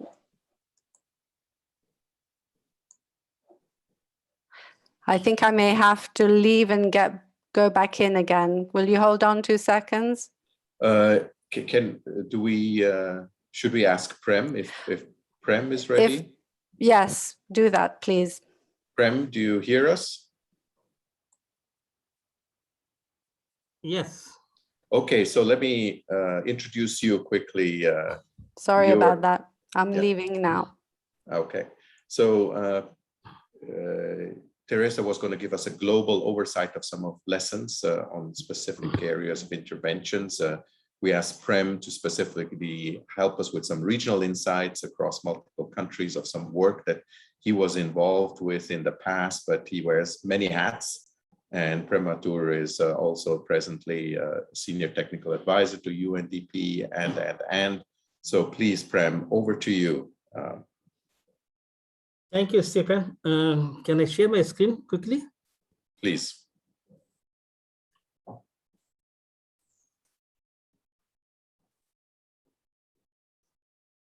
Can you see the screen, please? It's starting. Yes, beautiful tangerines. Thank you very much, Stephen, and good afternoon, everybody here. As Stephen had mentioned that I will like to briefly mention about the work with the Alliance of Bioversity International CIAT has undertaken in order to promote sustainable conservation and use of tropical fruit tree genetic diversity in the Asia-Pacific Oceania region here. I will just briefly mention because this is a long history starting our work in the region way back in 1993 till today. So how we started and what we achieved so far here and where we are as of today in order to conserve the traditional diversity of the tropical fruit tree species. I am not touching the vegetable because we didn't have any much work on the vegetable in the region here, but of course more detail about the fruit tree diversity in the region. So just having a brief information about the diversity in the region here, as we all know that the APO region is very rich in diversity of tropical fruits here. And that has played an important role in providing food for local consumption and the nutritional security for the local communities. And in that context, the communities have played a vital role, which are being grown diverse kind of multi-purpose fruit species to provide sustainable to their livelihood. Through contributing towards protection, domestication, and selection of wide variety of fruits in their home garden and marginal land. They are also custodian of such indigenous diversity occurring in a diverse agro ecosystem of the region here. And in addition to that, they also hold enormous local knowledge on conservation and use of their native diversity. And this is very important. When we talk about the promotion and conservation of the underutilized or lesser known fruit species, the role of custodian farmers become very, very important, and we should provide all the emphasis how they can be promoted to continue the good work they are doing for the society and for the environment in coming years here. Beside all this advantage of diversity and involvement of custodian farmers into the conservation process here, but they receive relatively very less attention in terms of research and development program in the country here. If you look around, there is no national or international, there are no global or regional organization which are totally committed to promote this kind of activity in the region here. So in that context, basically Bioversity International has started putting their lay to how we can support our national partner in terms of conserving the valuable traditional diversity and their use in the program we started long back in somewhere in 1993 here.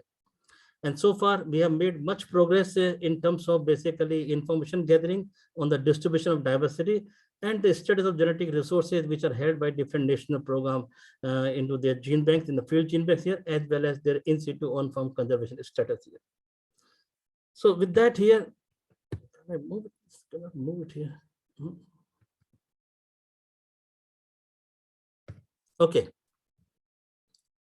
So when we talk about the diversity in the region here, I mean, as my previous speaker have mentioned that we are very rich in diversity in terms of whether we talk about India, we talk about Bangladesh, we talk about Pakistan, Thailand, or the other countries here. I mean, the information which we synthesize here that say about that about more than 500 species occur in the region, which belong to about 30 families and 59 genera of these minor and underutilized food species, which is a huge diversity available for the benefit of humankind in the region here. And this includes both, I mean, the cultivated and the fruit species as well as the wild species of the cultivated fruit species here. The number of wild species, their distribution of diversity and extent varies in different regions depending on their ecology. And most of these wild species occur in seasonal or evergreen forests in the region here. Whereas the cultivated fruit diversity is mainly distributed in the humid tropics, subtropical climatic conditions here.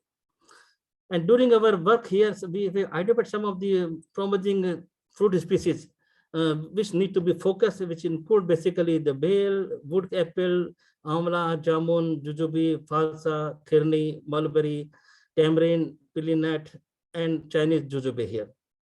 In addition to that, breadfruit is also very important fruit species of the region here, with good diversity in the Southeast Asian countries here and to some extent in the coastal area of South Asia.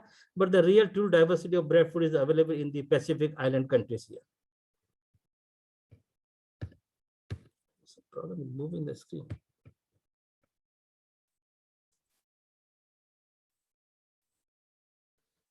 Okay. Now, this is basically a nice map prepared by the Alliance of Bioversity International CIAT here, which show the pattern of diversity of distribution of plant species here, including the tropical fruits and vegetable crops also here.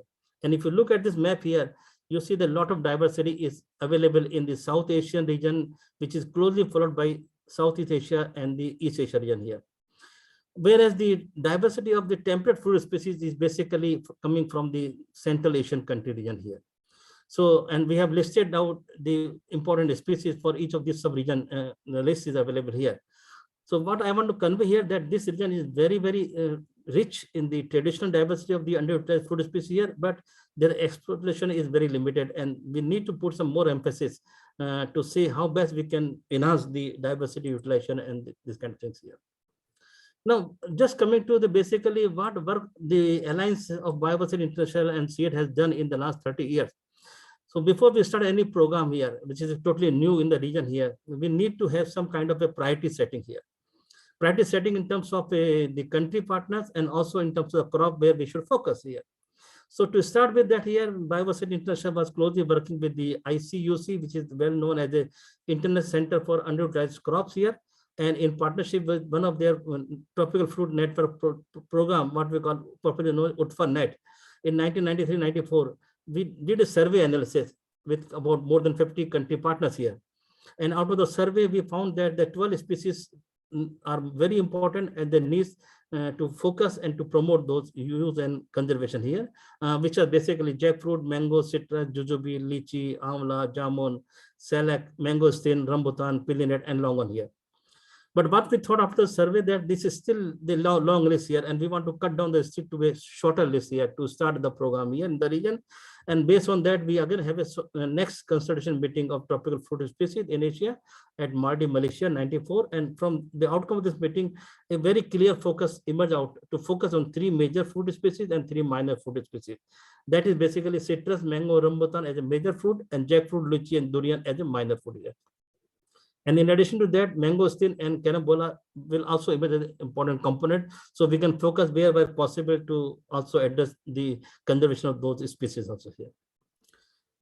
So over the work of over the more than about 10 years in the initial phase here, we got a lot of information about the information gathering because there were no information available in the past year. So we got a lot of involved, a lot of consulted and got the statistical report of these crops here in different countries here. We also developed some kind of protocol for the conservation of these species, mainly in terms of in vitro and cryopreservation, working with the advanced laboratories in China and India also here. And finally, we also tried to make a kind of network approach. So where we can bring all the national partners into the same framework here. And in that context, we work for more than about 10 countries in South Asia and East Asia countries here to frame a good network of work here. So after the priority was set up here, we try to look for funding support and for donors and who can support the program here. And we are very lucky that we got a good support initially from the Asian Development Bank and then followed by OSAID and later on by the Global Environment Facility funding through the United Nations Environmental Program here. And the major focus was basically on conservation and sustainable use of cultivated and wild tropical fruit diversity, promoting sustainable livelihood, food security, and ecosystem services here. And the major focus under these programs are basically issuing on that identification of varieties, genotypes, or characters which are unique to home gardens and orchards here. The second one was develop good practices and underlying principles for mainstreaming these fruit species. And finally, the translation of good practices for benefit of farmers. Yeah. You have one more minute. Oh my God, it's too short. Anyway, I will just go quickly here. So the outcome here that you can see a rich amount of diversity was really assessed. They were characterized, they were conserved, and they collected and conserved in gene banks here. And you can see the pattern of diversity on mango, orange, and all this kind of other food species here. Just I want to highlight one important point here that when we talk about conservation of these unutilized food species, our emphasis should be to have the identification and support to the custodian farmers. And that was a very important approach we have adopted here in the program here, that we really promoted the custodian farmers and developed their network. We just acknowledge them here and we try to see if we can provide our kind of support here. Some of these very important outcomes are listed here. The recognition of custodian farmers here, collecting of germplasm, establishing nurseries and distributing grafts here, documentation of traditional knowledge, other important thing here, capacity building of self-help group, and linking to market through value addition was another thing here. So just to say that publication is also very important means here in terms of raising awareness, both for the growers, for consumers, and for policymakers. So a lot of work has been done for the publication of these things here. The good practices should be documented, shared with partners here. And just two more slides here that in addition that currently what we did is we try to collect all these different varieties of the underutilized fruit species in India, about 150 species from 60 Jannah, and they are being maintained in a genetic garden in one of the sites in India and Bangalore here. Now this genetic wealth is now available for further studies by the researchers, by the user here. We are doing a lot of characterization for these important traits here. Nutrition profiling will be done here. And we are also linking to some private partners to make use of these new species, new variety. Especially we have already some good success story for jamun and jackfruit also here. And finally, coming to that, as of today, based on our good work we have done in the past 30 years, now many donors are coming forward to support this kind of work in future here. And in that context, I will very happy to mention that one of the philanthropic donors from California, Umesh and Timana, they are now willing to support a long-term program, not just for 3 or 5 years, but a 2-3 decade program to set up a center for fruitful India in India here, which is already being initiated here. And in that program, we will try to see that how we can develop a kind of knowledge hub, virtual gene bank linking custodian farmers and communities together, mapping nodal farmers and communities to create the online field gene bank database, innovation in seed source and propagation of germplasm and exchange of germplasm, and then how we can address the issue of malnutrition at the children and mother, basically linking this fruit production and fruit consumption into the midday meal scheme of the school children here to address the nutrition focus here. So this is a kind of a story of change. We are thinking in the new phase of program here. But since time is limited, I will not repeat the way forward because these are mostly the points which my earlier speaker have already covered here. So there's no need, but I agree with my previous speaker that whatever they propose for way forward is really, I also endorse for their views and support here. Thank you very much, Stephen. Thank you, Prem. And I think one important aspect, as you said, is also the diversity that's managed to the custodian farmers. I think that's something that that is quite unique to the work that you and your colleagues were doing over the many years. So to keep that in mind as we look at moving forward. So thanks very much. So let me check if Teresa is back. Yes, Stefan, let me try again. Let me just see if it's worked. Finally.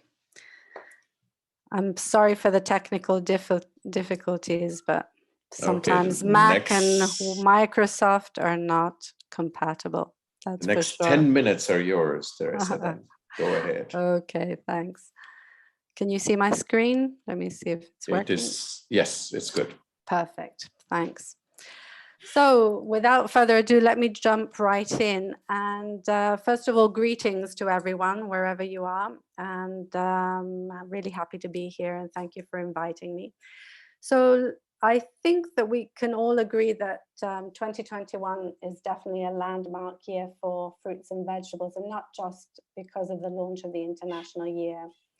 I've highlighted in this slide some of the important policy documents that have been published this year, which are calling for a greater mainstreaming of biodiversity, which includes fruits and vegetables, of course, and for greater production and use of fruit and vegetables. And the upcoming UN Food Systems Summit is calling for this, definitely. But so they're calling for greater use and consumption of fruit and vegetable, not just for the nutrition they can provide, but also for the enormous contribution they can bring to several of the SDGs, as Dr. Cao mentioned in his earlier presentations. But despite these calls for greater inclusion of fruits and vegetables in diets, the reality is that countries are often at a loss when it comes to implementing these recommendations, and there are very few examples that exist to guide countries. So the case study I'll be presenting today provides the example of the BFN project approach, the Biodiversity for Food and Nutrition project approach, a global initiative that shows what countries are capable of when they come together and look for common solutions. I will provide the global overview, and if time permits, we'll provide a few examples, country examples, but I know that Dr. Samarasinge is coming after me, will actually provide the country perspective from Sri Lanka. Dr. Samarasinge and Sri Lanka were part of the BFN family. So just to give you a little bit of a background, so the Biodiversity for Food and Nutrition project was actually called the Mainstreaming Biodiversity and Sustainable Use for Human Nutrition and Well-Being project on official documents. So when it actually started in 2012, the conversations around conserving locally important biodiversity for food and nutrition, including many fruits and vegetables, had started already. And COP8 of the Convention on Biological Diversity had set the basis for exploring biodiversity of nutritional importance with its cross-cutting initiative. And the 4 countries that were part of the project, namely Brazil, Kenya, Sri Lanka, and Turkey that you can see here, were rich in nutritious underutilized fruits and vegetables, and many of them native, while at the same time they suffered high levels of malnutrition. And they started working with very limited examples to follow. So the approach they used was actually first theorized by LANSA, the Leveraging Agriculture for Nutrition in South Asia. And the countries got together and decided to use a food-based approach, which basically uses this 3-pronged parallel, as you can see here, initiative. So to provide evidence, because as Dr. Rosa was saying earlier, there is very little knowledge about much of this underutilized fruit diversity. Use this knowledge to influence policy and markets to create greater use of the species, and at the same time raise awareness among consumers. So it works along the entire food value chain from production to consumption, and using this three-pronged approach as a basis. Well, countries soon learned that to protect biodiversity while solving their malnutrition problems, they had to reach out to different sectors and also to unconventional partners. And from a global perspective, I guess this is important because not only did they establish that biodiversity loss and malnutrition is a shared responsibility, and so they explored collaboration among sectors, namely the agriculture, the environment, health, social development sectors, so the traditional partners, but they'd also established collaboration between countries. So tried and tested, if you can say, approaches that had been used in one country could then effectively be taken and tested in the other. And I'll show you some of this, how this happened. So, for example, if we take the example of Brazil, they looked at 70 native species, which were mostly fruits and nuts, and they were distributed across the country. And Brazil worked with the academia, so over 100 researchers, national researchers, to establish the evidence base, which was then going to influence to inform policy. And they were looking at mostly fruits and vegetables from many of the 5 ecoregions of Brazil, so Caatinga, Cerrado. And what they found was essentially that a lot of these underutilized fruit species were actually contained larger amounts of nutrients than the more commonly used species found in markets. So what happened essentially was that they used, as I said, they used this information to inform policy, create schemes. In this case, the one you can see here is an official ordinance that was published in 2016 and then updated in 2018 and now in 2021, which basically recognizes the importance of these underutilized species to solve malnutrition, but also to help family farmers lift themselves out of poverty. And by the inclusion of these species in these policy documents, family farmers are now incentivized to grow the crops and then sell them to the school food program, PNAE. At the same time, the information was used to update dietary guidelines for the Brazilian population, which now recognizes native fruits and vegetables as important to help solve some of the malnutrition problems in the country. Again, we talk about raising awareness, and I mentioned reaching out to unconventional partners, and gastronomy was probably one of the most successful ways that these species, which are often overlooked and considered as food for the poor, can actually start gaining visibility. And this was accompanied by food fairs and gastronomy festivals, but then also working with the education sector to promote these species in school gardens, to promote them through texts. And so this is the back of one of the programs, school programs, but then of course through scientific publications, and also through sustainable management practices, because as we know, many of these species are actually taken from the wild, and it's important that we don't overexploit exploit the species when we collect them. So just to give you an example of how this cross-country collaboration took place, so this establishing links between smallholder farmers and schools, which was piloted and very successfully tested in Brazil, was actually then exported to Kenya.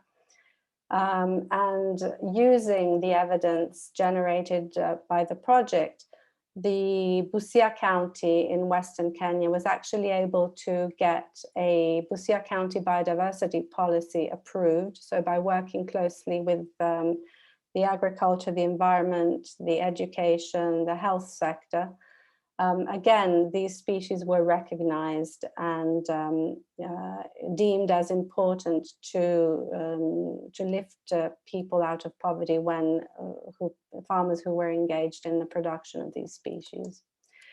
And just to conclude, and I know that Gamini is going to go into this into more detail, a lot of these examples and what we learned from the collective efforts of Brazil, Kenya, Sri Lanka, and Turkey were actually collected in an e-learning course, which is available for free online, and the mainstreaming toolkit, which is also available on our website. Several policy briefs, one for each country, sort of pointing to the benefits of locally important and native biodiversity, many of which fruits and vegetables, but also collected in a species database, which is also available for free on our website. So I'll leave it at that and let Gamini go into the details, if that's okay. Over. Okay, thank you very much, Teresa. And it's this important linkage between evidence, policy, advocacy, which is so critical. One on itself is not going to work if we're going to use these and capitalize on the indigenous and local fruits and vegetables. So thanks for that.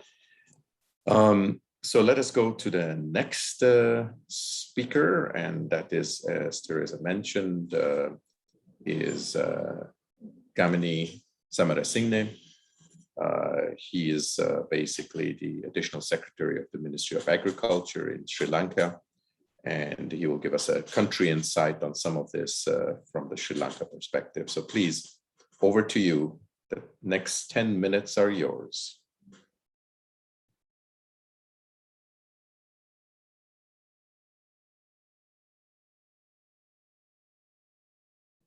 Okay, I do not hear. Oh, there we are. You may be muted. Is that correct?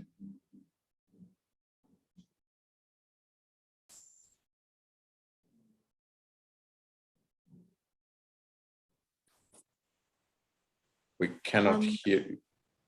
Yeah, please make sure that you are connected via audio, because I don't see a mic beside the camera icon.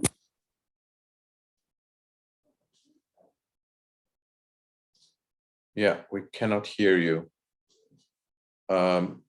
Is it okay if we move to the next presenter quickly while you reconnect through audio, and then you should be okay? Yeah. Okay, so let me go to the next contribution.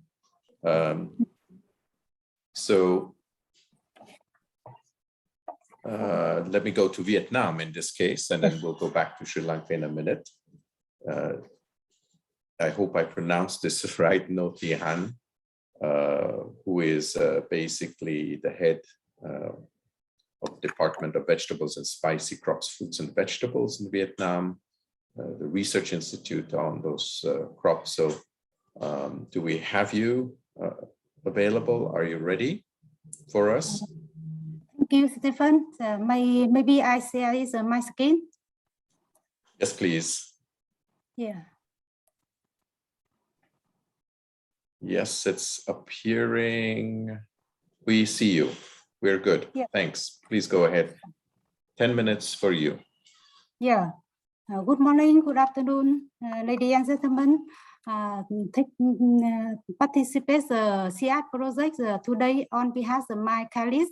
I would like to share our project information and resource with the title Understanding and Leveraging Local Vegetable System among the ethnic minority community in the northern Vietnam.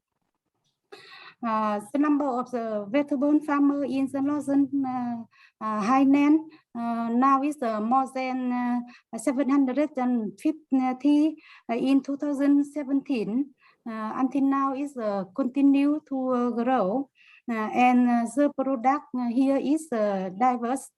Do you know is the vegetable as an important source of oxygen in the lowland area and the big city like the capital.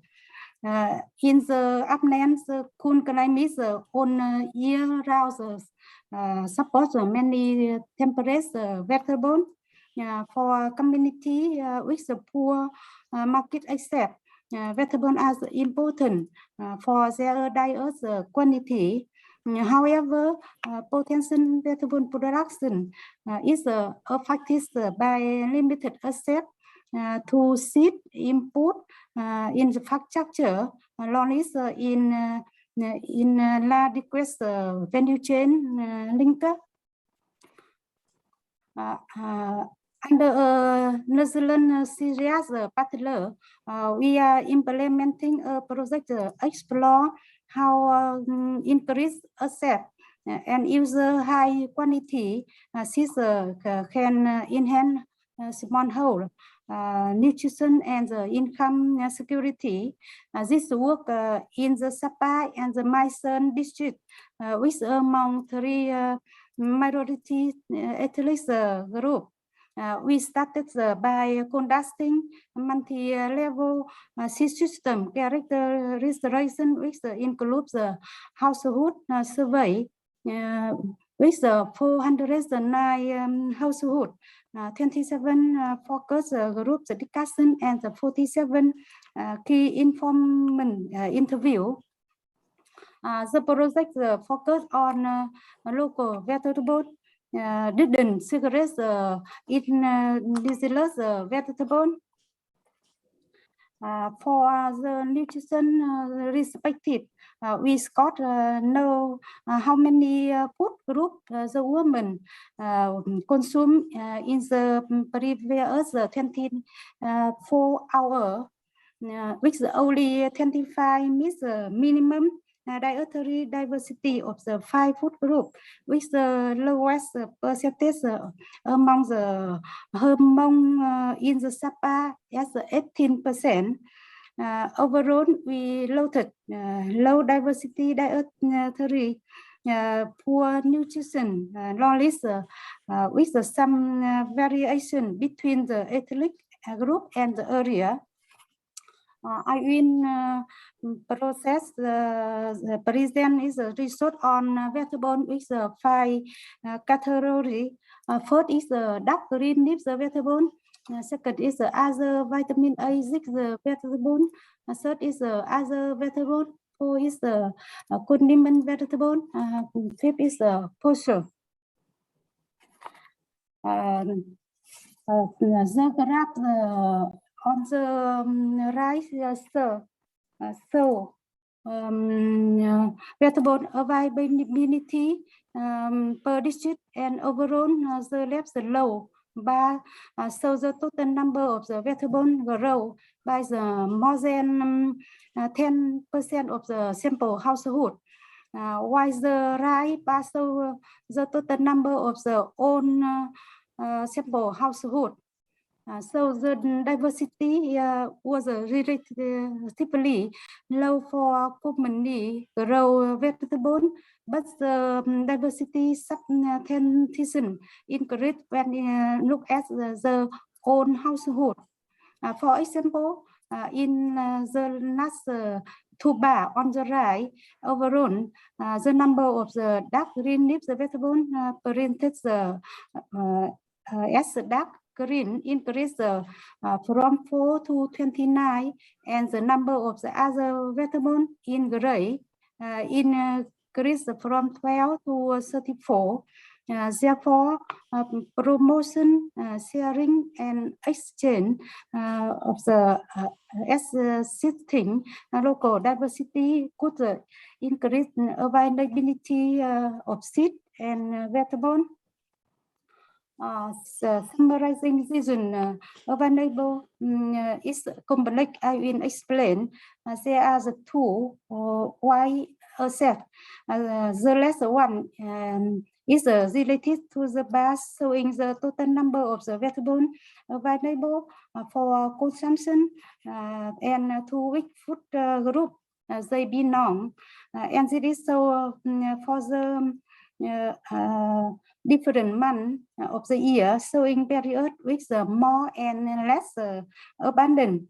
Why is the why a set on the right refers like in discussing the number of the vegetable availability as a minimum to high level for respective food group. In next slide, we compare to district. Even through the seasonal level of the availability vary with the specific vegetable. Overall, on the right side, you can see the second district is the Myson, has a lower level of the availability compared with the Sapa. What we see at option to improve the situation is that the diversity of the dark green leaves vegetable can be hand to fin head in availability long period of the vitamin A6 vegetable and persist can be addressed by improving post-harvest practice. Do you know this as key when address vegetable availability? From our finding, farmer mainly use the seed from their old store.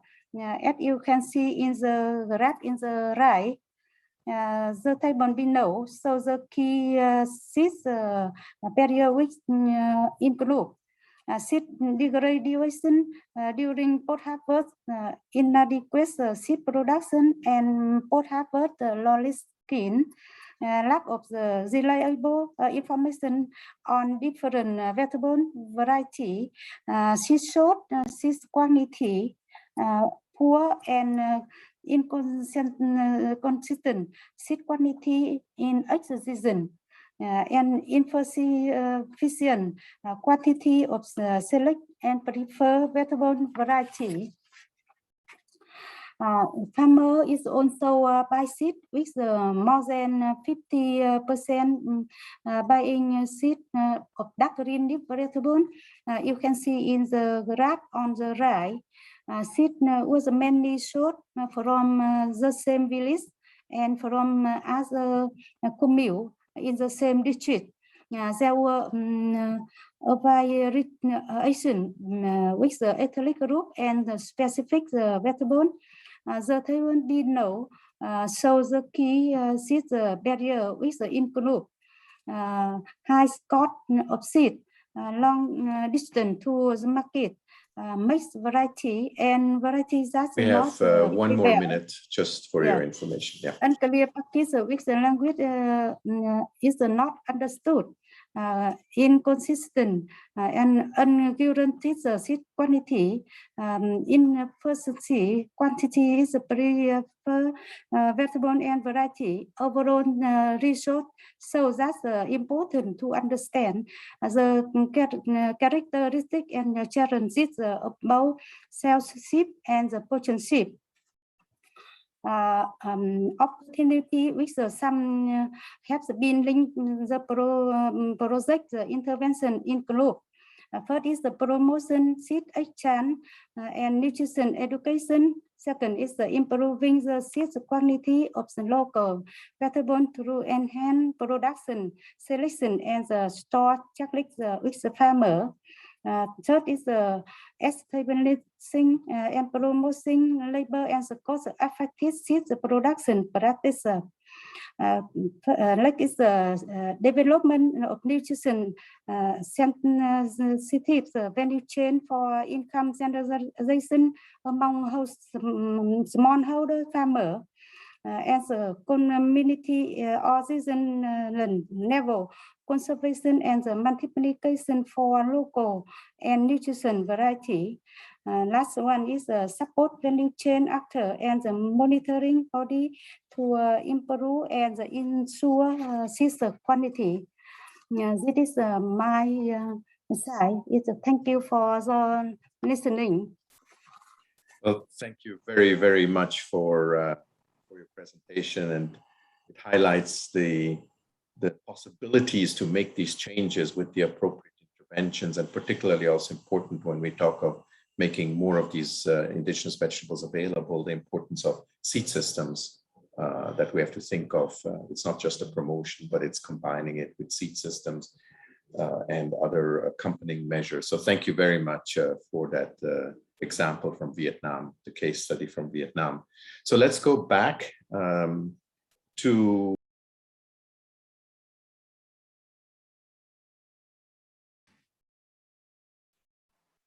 Yes, I think I can hear you. Can you hear me? Yes. Thank you. So can I share my slides?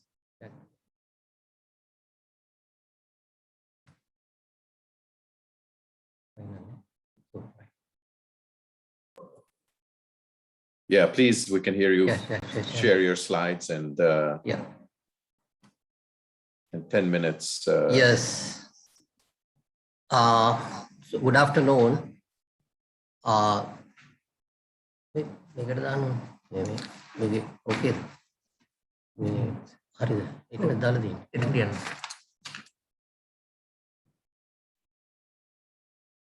Yes. We're good. Thank you. We're good. Go And ahead. good afternoon once again. So let me share some of the experience with the mainstreaming indigenous fruits and vegetables for food and nutrition secure future. Case studies, country insights from Sri Lanka. So my name is Kavini Samarasinghe. So let me just have an introduction. As you may know, Sri Lanka is a hotspot of biodiversity. So we have these 14 agroecological zones. In addition to that, we have more than 2,000 years of agriculture history. So that has made Sri Lanka a unique wild and cultivated plant genetic resources. However, if you take the fruits and vegetable consumption in Sri Lanka, if you take them as portions, so fruits 0.4, but the required national recommendation is 2 to 3 portions, vegetables 1.7, the requirement is 3 to 4 portions, fruits and vegetables together 2.1, it should be higher or equal than 5 portions, but starch, Sri Lankans are eating much starch portions, that is 14, the required is 6 to 11%. You can see the United States recommendation. So that is, we have to improve that one. If you look at the underutilized crop species in Sri Lanka, actually number of fruits, over 60 varieties of underutilized fruit crops in addition to main fruit crops. So we know the most of them are higher, they have this high antioxidant value and they are rich in minerals and medicinal value as well. So there's a high potential for the food security, balanced nutrition, health, income generation and environmental services using these fruits. You can see some of the underutilized fruits. If I just mention amla is one, and the these longan, some are introduced, but some are indigenous to Sri Lanka. If you take the vegetables, even vegetables, we have hundreds, more than hundreds of vegetable local types as well. You can see some of them have listed here. This is one of kind of solanum, and then the cucurbits and also breadfruit. In addition to that, you can see here a lot of leafy vegetables which are found in the local markets, and there are other vegetables as well. So, and ethnobotany survey, BFN, that is project funded by the BFN project, carried out in 3 agroecological zones. One is in the Cascade system, which is in dry zone tank-based agriculture. The other one is mid-country intermediate zone, Candian home garden system. The other one is low-country wet zone, rice-based rain-fed agriculture in valleys with vegetables and other field crops. So in the ethnobotany survey, we have found actually the method used was to data collected by the survey through semi-structured questionnaires, 20 households per village. So that the results were a total number of 112 underutilized plants were identified with the ethnobotany details, including 56 leaf vegetables in these 3 villages only. And I think there are vegetables and 38 fruits and 3 edible flowers. So you can imagine the diversity that Sri Lanka is exhibiting. So with the support of the BFN project, we try to analyze some 58 crop varieties and land races of 28 species. So island-wide samples collected from and including pilot size. Actually, this data was incorporated into BFN website and FAO database. There you see they are, most of them are rich in antioxidants and minerals, mainly the fruits and vegetables. Let me give some of the elaborations with the leafy vegetables. You can see here the red tampala, that is amaranth, green amaranth and red amaranth has the high falls of iron content in compare with the common leafy vegetable that we eat. This is Mukuruan in local name. So there is a high potential of taking these benefits from these leafy vegetables. So then if you take the vitamin A content, because one of the vitamin A is one of the supplement with the leafy vegetables, there you get most of the leafy vegetables contain fairly good vitamin A content. Out of that, one of the underutilized, this Angunocola is a local name. So that one has fairly high vitamin A content. So, so with that, now I am moving to the food diets. So as you may have heard, the Helabojun is operated by the Department of Agriculture to provide the true Sri Lankan taste. This actually a project by Women Agriculture Extension Program of the Department of Agriculture. So we generate agriculture-based employment and support private enterprise and provide sustainable and stable family income to uplift human well-being, create awareness and interest among new generations about value and traditional food recipes, minimize the influence of fast food culture to reduce health problems, use locally grown rice, coconut, finger millet, cassava, sweet potato, green gram, black gram, jackfruit, vegetables, leafy vegetables, and a range of local foods to reduce the foreign imports while creating a demand for local produce. That also promote healthy food without flavoring enhancers, artificial coloring, preservatives. So this has a very good support from the, we have the political supports from the president and also the ministers. And there are some, I am displaying some of the openings that they have done. So up to now, actually this was started in 2012, up to now, 25 outlets opened by the Department of Agriculture itself.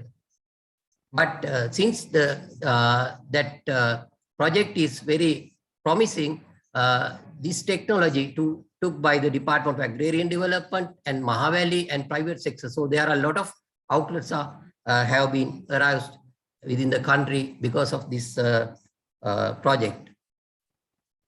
And the BFN project actually intervened because there are a lot of recipes there, but we don't know what are the nutritional compositions of those. BFN project intervened, then we had given the nutrition facts of 9-10 mixed dishes of the traditional food items at the Helabojun centers in 2017. You can see this side, the nutrient content that have been given and done by the BFN project.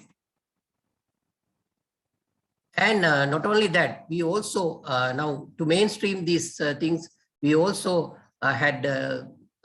we have brought down an executive chef from the hotels and given the training of trainers to have the dishes with the blended dishes, including the underutilized crops and others as well. So some comments I would like to show, even TripAdvisor has commented as at the first we thought it was just a college and a garden center, but had a fantastic food place run by the women. So this is one of the entrepreneur. So she says, I have been working here for 10 years. The Polos cutlets means the jack cutlet. I made it very popular among the customers because of its taste and nutritional value. So her earning is, you can see, the $600 to $800 per month. Then I am moving into the other side to promote the food recipes and culture for the underutilized foods. We had these fruit exhibitions, diversity fairs run by funded by the BFN project. You can see some of the slides. So there are a lot of diversity was displayed all around the country in one place. Then we had the cooking competition that was to introduce new recipes to the Helabojun concept. So you can see some of the pictures and we the winners were awarded, and some of the winning dishes are shown here. So some are specially made up of vegetables and the fruits. You can see aloe drink jelly and medicinal Garcinia cinnamon juice, Garcinia acquisita, and this is one of the citrus juice. So home gardening is a very popular culture in Sri Lanka. So BFN project, we try to reintroduce the traditional varieties into home gardens. That is to have high nutrition value, these varieties, ensuring food security, maintaining genetic diversity, and the diversification of home gardens, organic cultivation to promote, and also water management. These are the three sites. So we introduced leafy vegetables, local okra, and finger millet, leafy vegetables, and then the traditional rice and local lambs to these sites. And we supported school gardens to have their school gardens, so that the children will definitely take the message and they will take them home. And also the pilot sites we supported for the development home garden, so that they can produce extra and they can sell them in the markets, in local markets, or even the urban markets. You can see some of the underutilized crops are being sold in the local markets in these pictures. So with that, I would like to conclude saying that all the things that we have done is in the website www.bfnsrilanka.org, now which has been visited over 1 million people. So thank you very much for your attention. Thank you very much. Thank you very much for that presentation, and it's good that we didn't miss it, because we saw the importance and nutritional value of the indigenous fruits and vegetables, and you showed us very nicely how promotion is significantly important, and how promotion can be done in different ways, and how we have to approach it from different angles at the same time. So clearly there are opportunities to move this forward. So thank you very much. And with that, I would like to move over to India. I understand that we have a change in the presenter. Okay, so Dr. Rajashankar, who is Rajashekaran, yes. Shekaran, okay. Yes. Sorry about that. I got the wrong name was transferred to me. Please, from the Indian Institute of Horticultural Research, please, your 10 minutes start now. Yeah. Good afternoon, everybody. I'm going to present the case study on linking the indigenous fruit diversity. I have taken jackfruit and tamarind, then vegetables, Momortica species, to sustainable livelihood and nutritional security. And Indian Institute of Horticulture Research is the biggest horticulture institute in Asia, and we are working on 54 crops. And our director could not make it, and on his behalf, I am presenting this for you. And as you know, the production of horticulture crops have been tremendous now, and it has more than the cereal production. And you can see the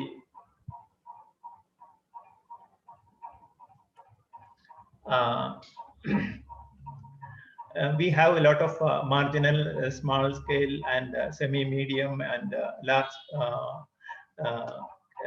hand holdings, and I'm not going to the details. And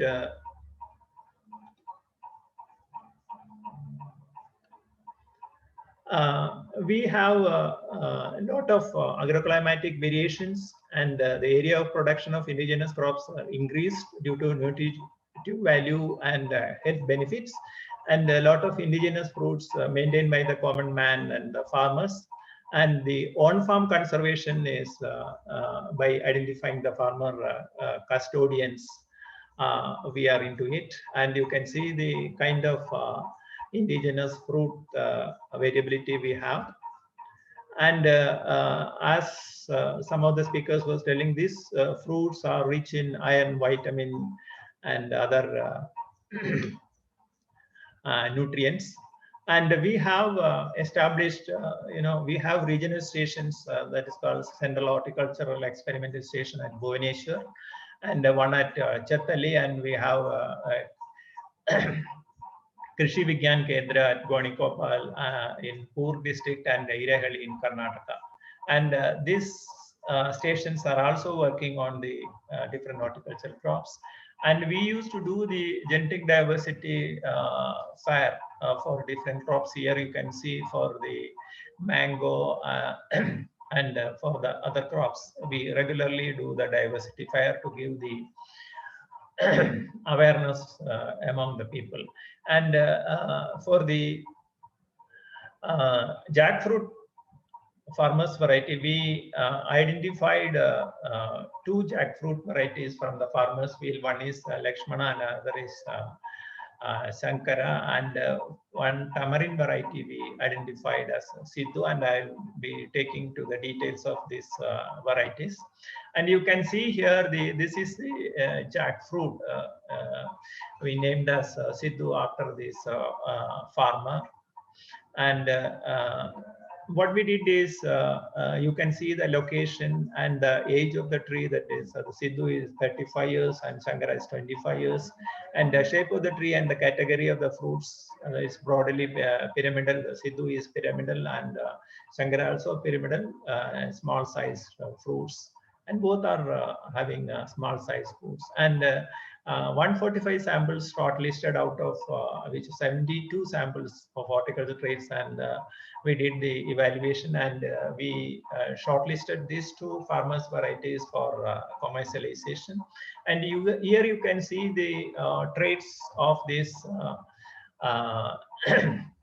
Sidhu variety, and you can see on the right side the fruit, and it is red in color, and the fruit is having the clustering habit. Then the fruit shape is irregular and flake shape is irregular, and you get a number of flakes per fruit is 30, and the flake taste and consistency is very sweet, and average seed weight is 9.5. And here you can see we identified the custodian farmer and named this variety as Sidhu. And being a small fruit, it is very economical, and flakes are very attractive, and coppery and red colored flakes with the highest total carotenoids. And right one is called Shankara, and fruit weighing 2.73 kilogram per fruit, and flakes are sweet, aromatic, crisp, and coppery red in color, and rich in carotenoids.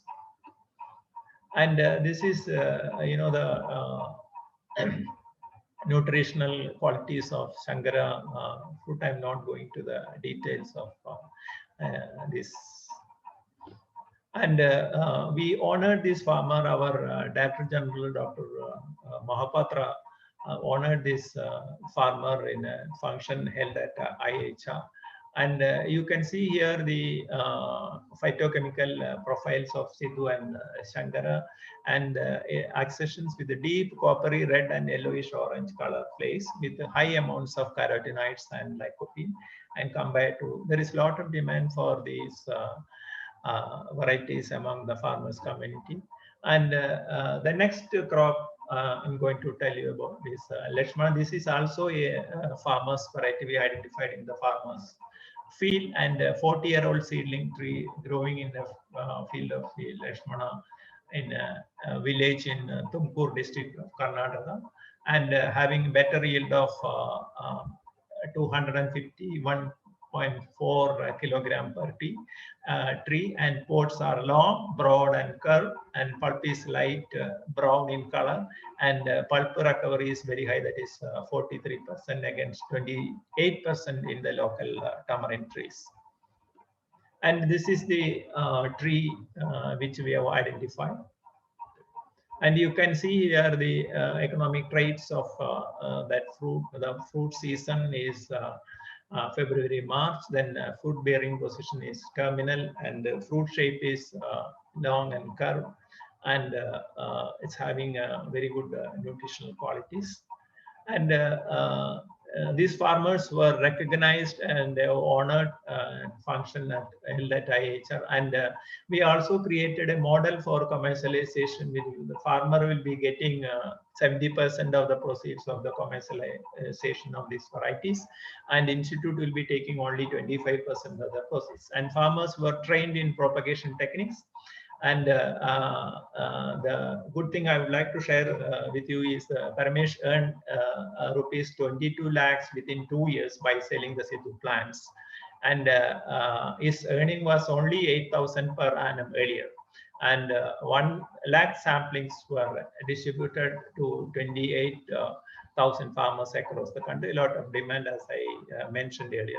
And this innovative model of linking biodiversity to contribute to the livelihood and nutritional security is everybody is appreciating this model. And with this, we are able to link biodiversity with these varieties identified by IHR was given wide publicity and created a model for commercialization, as I mentioned, and the revenue generation we have shared, and both the farmers are now earning a very good amount. And now coming to the vegetable, we have this Momordica species, and Momordica is a genus of underutilized wild gathered vegetables and are extensively used in indigenous system of medicine. And one example I would like to tell you about the T-cell gourd.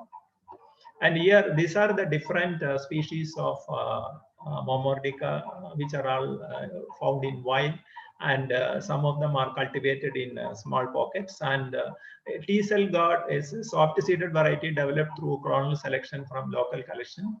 And fruits are medium-sized and lush green at edible maturity, and short, spiny, and soft-seeded. And the variety needs hand pollination for assured fruit set. And this is how it is cultivated. You can see the farmer who is cultivated this T-cell gourd. And 1 more minute. Yeah.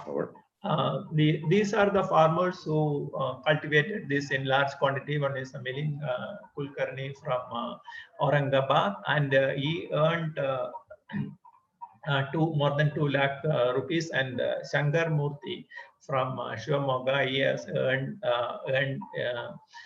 he was getting 150 rupees to 200 rupees for this selling these fruits. Then Shivananda, another farmer, he also earned 5 lakh rupees. Then Bangladesh, another farmer, he earned 25 per plant for selling this. And Guru Prasad, he also cultivated this and become rich. And the media also given a lot of importance for this cultivation of this T-cell gourd. And farmers are telling that these are the problems they are facing, like non-availability of adequate high-quality planting materials, which we are addressing, and comprehensive package of agro-management techniques need greater research attention. And the research gaps are addressed. They can be promoted as a major vegetable. They're serving the nutritional and nutraceutical needs of the population. And we had this National Horticulture Fair last year in February, and it was online and offline, and we could attract from farmers from and entrepreneurs from 21 countries, and it was a big success. And in summary, I would like to tell that the linkage with the cultural heritage of their places of origin, all these underutilized vegetable and fruits, local and traditional crops whose distribution, biological cultivation uses are poorly documented and adapted to specific agroecological niches, and marginal and weak or no formal seed supply systems are available for this, and traditional uses in localized areas, and produced in traditional production system with little or no external inputs, and receive little attention from research. So with this, I would like to thank the organizers for giving this opportunity, and thank you very much. Well, thank you very much, Dr. Rajashekaran, for stepping in and presenting us with the experience in India. I think this is very interesting and complements what we have seen from the other countries as well. I think just to pull that a little bit together, everything across the 5 presentations, and I really thank the presenters for making their experience available to all of us. I mean, it's really about identifying the evidence of the opportunities across the indigenous fruits and vegetables for nutrition, for livelihoods. It's about promoting it with different approaches and different mechanisms that we saw. It's about integrating it into policy support at the community or at the national level. It's about also looking at linking to markets, but seed systems are a critical bottleneck often. So we need to look at that very carefully. And clearly the local farmers and producers are critical in this, both for their local knowledge as well as being custodians of this diversity. And so as I look at all of these examples, it's also clear that it's not about one single species, whether it's fruits or vegetables we're talking about. It's about the diversity overall that we need to tap into and make better use of. And with that, I would really like to go to the panel discussion where, as usual, still behind, although this session really stuck very closely to the 60 minutes that was assigned to it. So we will go now to the next session, which is the panel discussion. And we have actually posed 2 questions to our 6 panelists and asked them to give us a 3-minute answer to these questions as an overview to help us contemplate a little bit. I mean, we saw these case studies and clearly a lot of opportunities there, but the panelists, maybe they can help us to say, what are the main barriers that we face to mainstreaming of indigenous fruits and vegetables was the first question we posed to them. And the second one is, what do we need to focus on to overcome these main barriers? Including new tools like digital tools that we might need to use. So clearly taking a step forward and saying, okay, how do we mainstream indigenous fruits and vegetables? We have asked, I will introduce our panelists one at a time to save time. So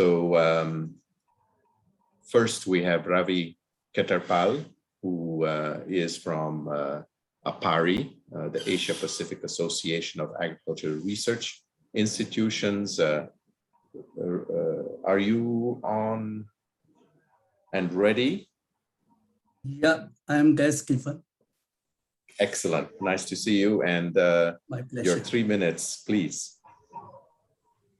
Okay. Thank you, Stephen. And good afternoon, good evening, good morning, everyone. Well, I'll be very brief given the time frame.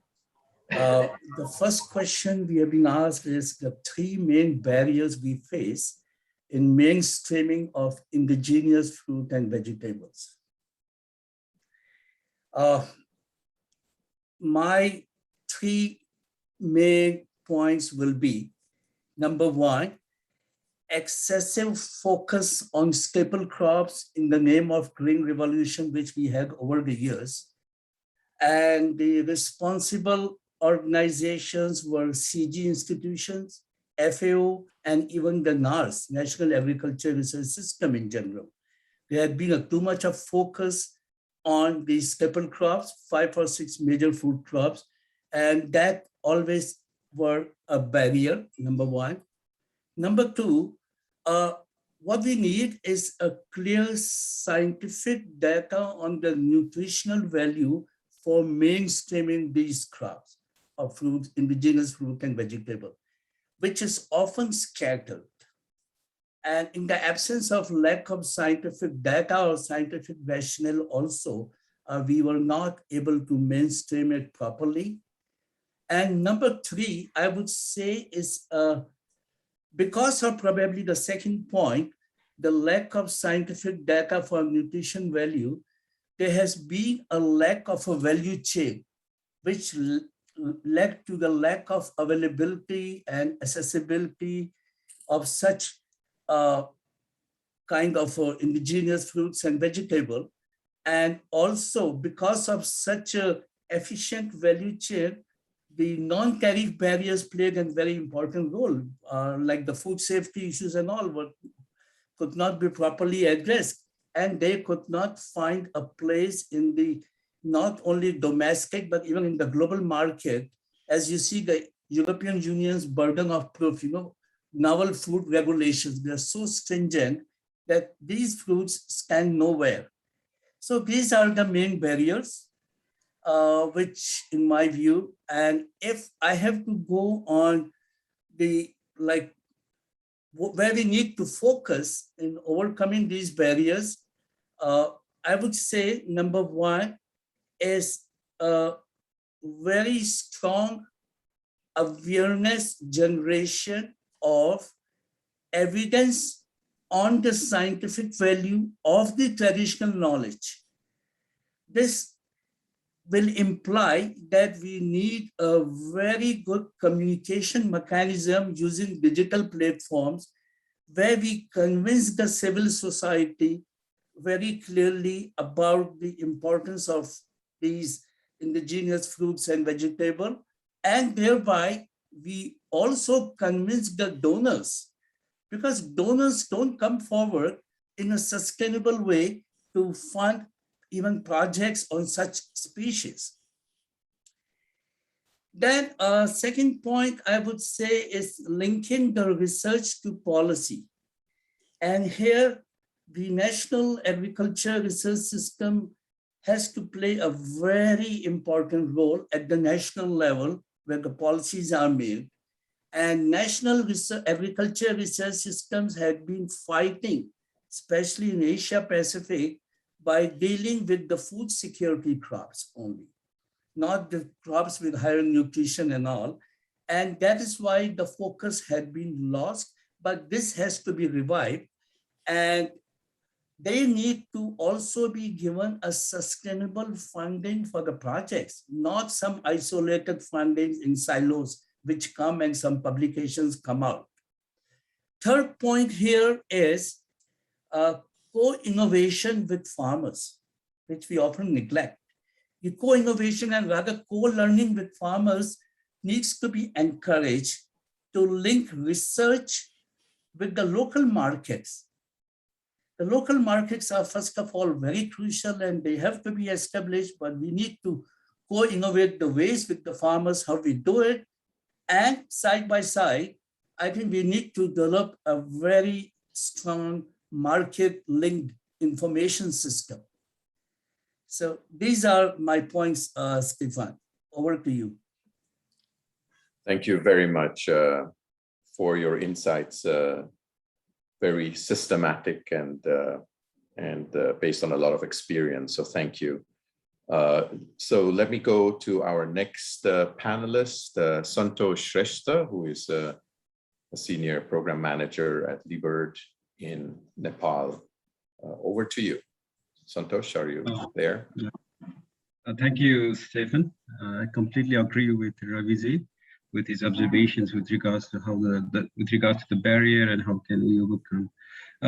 If I have to say, I also say I can say with my experience with the Nepal, with the priority of the national policies more majorly on food security, increasing food security, and that more focuses on very much on very few crops like cereals and very few vegetables. But also there is, because of these policies, there is also high dependency on exotic species and improved varieties. If you see in Nepal, then more than 75% of the varieties they are either directly imported or either have been bred through the foreign germplasm. So there is still no utilization of the indigenous germplasms. The other would be, I would say that, due to the modern food system, how in Nepal still we have, the infrastructure has quite improved and has led to the access to the market, and that has somehow changed the local food habits who were more oriented towards their local food systems. Now the modern foods has infiltrated, and that's how somehow displaced or has created a barrier in utilization of the indigenous fruits. And other one would be the loss of traditional knowledge. I mean, in Nepal, we had at some time we had 30,000 species. Now, more than 50% of the species has already been been lost. So, with loss of one variety or one species, one knowledge is lost, a product and associated knowledge is lost. So a lot of knowledge has been lost, and even now my generation's been quite, it's quite difficult to associate a crop or indigenous fruit to a kind of dishes or recipe. So, and the similar would be the lack of product diversification. Mostly these indigenous fruits or vegetables, they are not either eaten raw or in somehow pickle and other things. But if there were some other opportunities or there were different products, then that that could have helped. So that was one of my top three bottlenecks. And with regards to the how to overcome, we have been we have in Leeward, we have been implementing several projects with even with the Bioversity. So one would be, and how can we integrate these indigenous fruits into our dietary systems? And we have a very good example of home garden, and where we had our almost 5 phase. At the 5th phase, we scale up to the government, where they took over to the 20 districts of Nepal. So there has been a quite exciting results where this nutrition, food-based nutrition improvement was observed.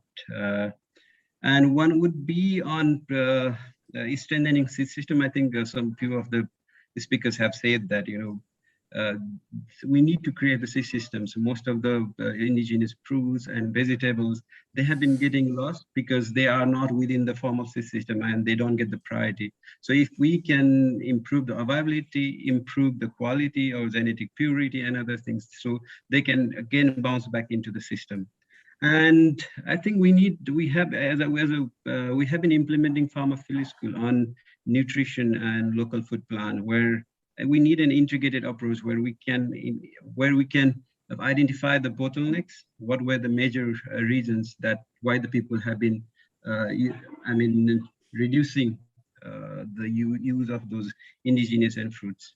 So if we can identify and work with the farming community or the smallholder farmers and bring back into the life, and then link it to the more in a value chain development where this product can be marketed.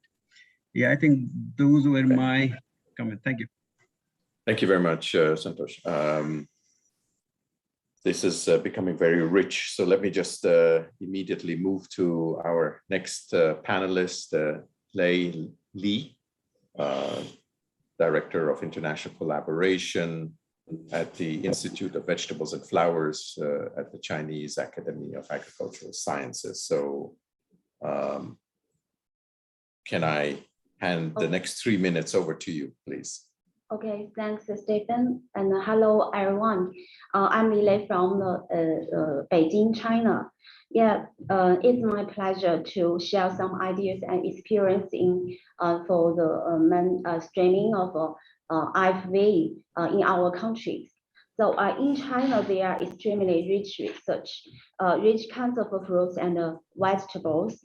Totally about, we have the 70,000 different cultivars in our gene bank for the vegetable and the fruits.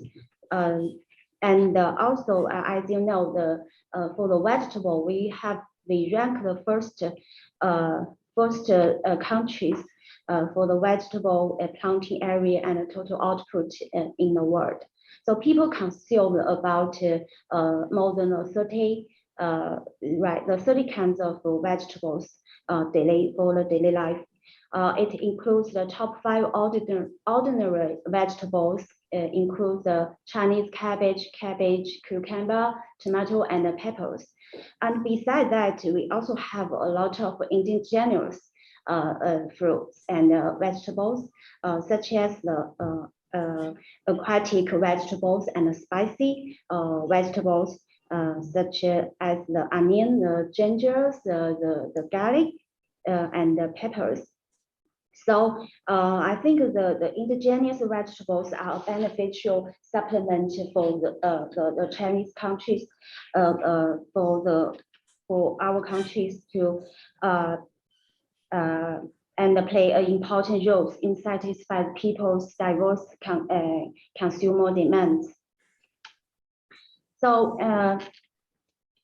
the indigenous vegetables counts for shows, and also it is an important export agricultural products in China.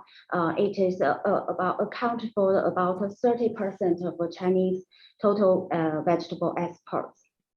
However, the most IFV are regional specific and mainly rely on the small scale farmers. It has now to receive more attention in the long term by the country and the local government. The investment of science and technology of IVF industry chain is relatively insufficient by the government. So it remains some bottleneck both in science and tech and the whole industry. So the three, I think the two aspects. The first one is the scientific and technology support of the whole supply chain of IFV is insufficient. It showed more research gaps in terms of variety, breeding, cultivation technology, and the mechanism, the production, the post-harvest processing, and the circulation surface. And on the other hand, the poor product management of IFV caused a high cost and a weak competition in the market. Normally, the most growers are small farmers who cannot pay more attention to the production and the sales information.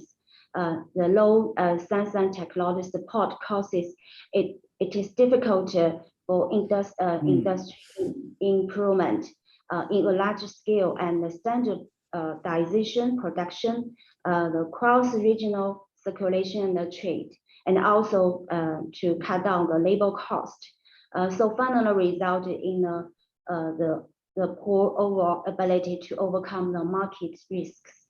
So based on the industry problems mentioned above, we give some suggestions, and the government also to set a series of policies to improve the IFV industry, such as the rural revitalization in China. The increase research and development support for the indigenous vegetable and fruits, and also carry out scientific and technology surveys to support the construction of a standardized and large-scale production basis, and increase the support for the new business entities in the government, the subsidies, the tax and the export tax rebates. And the second, strengthen the scientific and technology support, improve the product qualities. The third one, we improve the production organization and develop industry clusters. We focus on supporting leading enterprises and through the big company and plus the farmers to improve the farmers' benefits. And also we encourage the entities to establish a full of IVF product trace system to ensure the quality and the safety. And the fourth one, I think we encourage new marketing models such as the e-commerce, the internet plus sale models, and strengthen the integration of multiple industry and enhance the value chains. So I want to emphasize that the IFV not only besides the food safety, the rules on the food safety and human health, they also have the elemental ecological and cultural values, which will be a new direction and a growth path in the future. such as for the fruit garden, in particular, maybe the aquatic vegetables such as the lotus roots. They have the unique landscape and the cultural values due to their unique appearance, colorful design, and their profound cultural heritage. And also the lotus root. Are you sorry? We're running out of time, so yeah. Sorry to interrupt. Yeah. Okay. So I think yeah, this is suitable for the development for the leisure and the tourist industry. Thank you. Okay. Very, very rich again. So thank you very much from the China perspective. Let me immediately go to our next contributor. And let me say that if any of you have notes on this, please share them with us because it would be useful. We'll try to pull some of this information together in some sort of publication. We still have to see how we do that. So if we will get back to you in a couple of weeks' time, so it'll be useful to capture some key points. So if you have any information that you have in writing, that would be very valuable. So to my next panelist here, that's Hossein Ashkari Lashpukal. Sorry, I really apologize. I can't pronounce your surname. Can you do that for me? That's from the Vegetable Office in the Deputy Ministry for Agronomy and from Iran, anyway. So please, can you tell us your name again? I apologize. And 3 minutes are yours.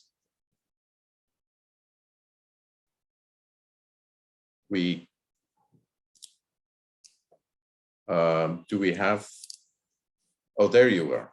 So please, 3 minutes, and please give us your name correctly. We can't hear you. You're muted, I think. Yes, now you're good. Hi, everyone. I'm proud to attend this webinar about vegetable and fruits.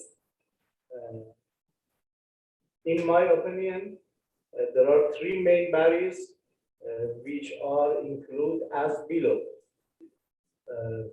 One, indigenous vegetables are mainly known as weeds, and in addition, some are in the group of protected plants, and their production is low and consumed by local people. Two, unknown and limited season of their supply to the market. Three, due to low production, they have a high price. And my suggested solution for overcome these barriers are: one, investigation and research for their crop cultivation. Two, creating a culture for their consumption in the diet and promoting their nutritional properties. Three, investigation and research to introduce high yield and yielding cultivars. My colleague, Ms. Jalili Mogaddam, explained about indigenous fruits. Thank you for time that set for us. Yeah, thank you very much. And a quick question back to you. When you say the price, is the price high or is it low of the indigenous vegetables?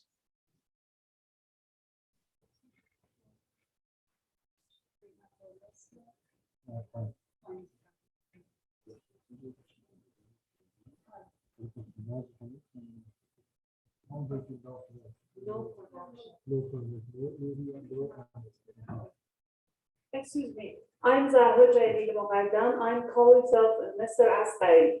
And let me say thank you again for this webinar. For your answer, he said that the high price for low production is one of the challenge for vegetable. And I wanted to explain some challenge for foods that we face in foods in Iran. One of them is climate change. Due to climate change and for increasing the temperature, low humidity and low rain, there's some disorder, physiological disorder and pest increase in orchard, and another one is food waste, especially in post-harvest.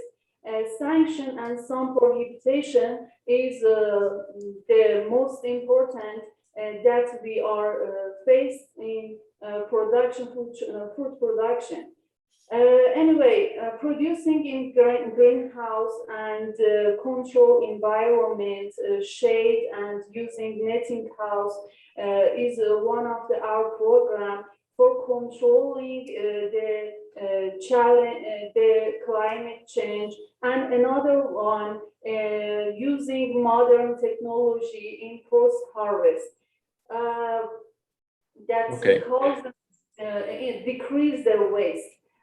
So we are ready to expand our cooperation in the field of production, research, and trade about fruits and vegetables. Thank you again. Yeah, thank you very much for the additional information. Thank you. So let me just mention that maybe we can mute. So I would like to just mention that we are starting to really run out of time. So what we're going to do is we are going to continue. We might be a few minutes late. So what we'll do is we'll continue with two more panelists and really get their views on the table as well. And then after that, I'll hand over to Bo for final remarks. So hopefully we won't be too late.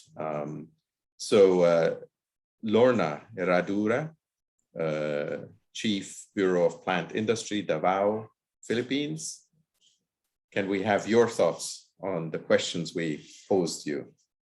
Yes, I would just, good afternoon. I would just like to go briefly.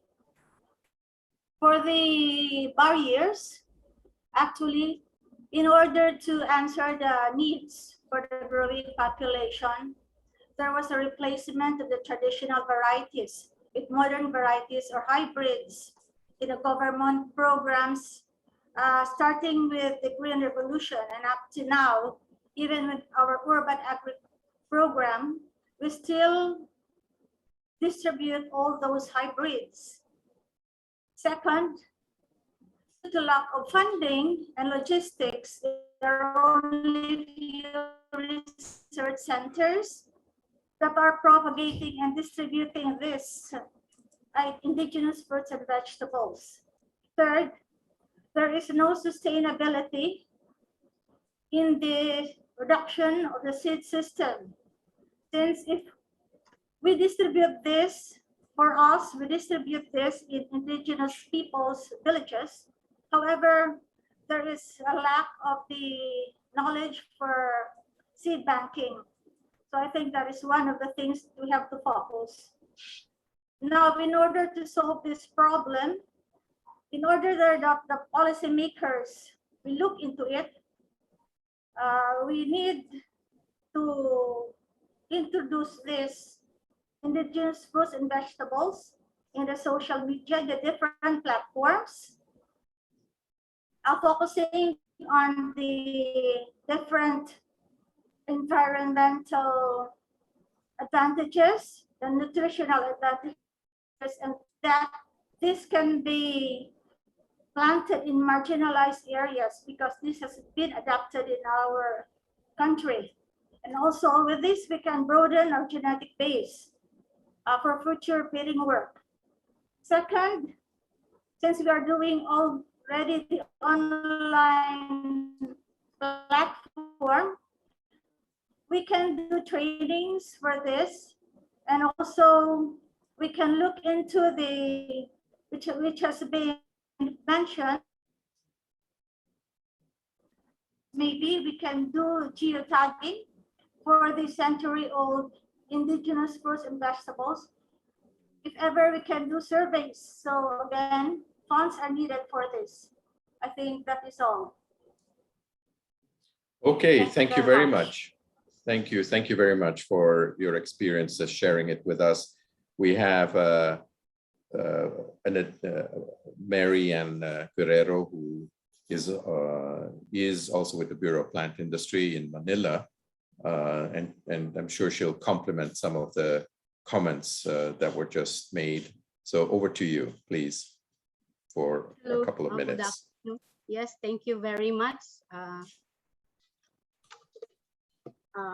For the 3 barriers, I would like to add on what Dr. Lorna Herradura had mentioned. Here in the Philippines, we noticed that the limited availability of supplies, or sometimes none in the markets, especially in urban markets, those in these indigenous fruits and vegetables, that makes the changing eating habits or patterns of our younger generation or millennials, and that affects their the consumption, because some of the parents as well are no longer eating those kinds of vegetables. So the next barrier is the value addition, and some vegetables or fruits that has been grown, sometimes they are on the market not being consumed, and those produce should be input into a value addition aspect. And the next or the last 3 barriers is the seed system. She also mentioned this, but I would like to mention that the informal seed system should go for the availability of planting materials. And to answer these barriers, what we need to focus on is the strengthening of policies and advocacies and laws that will support the program.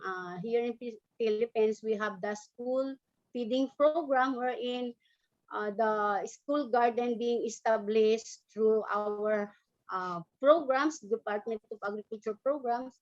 They are harvesting those vegetables for feeding program purposes.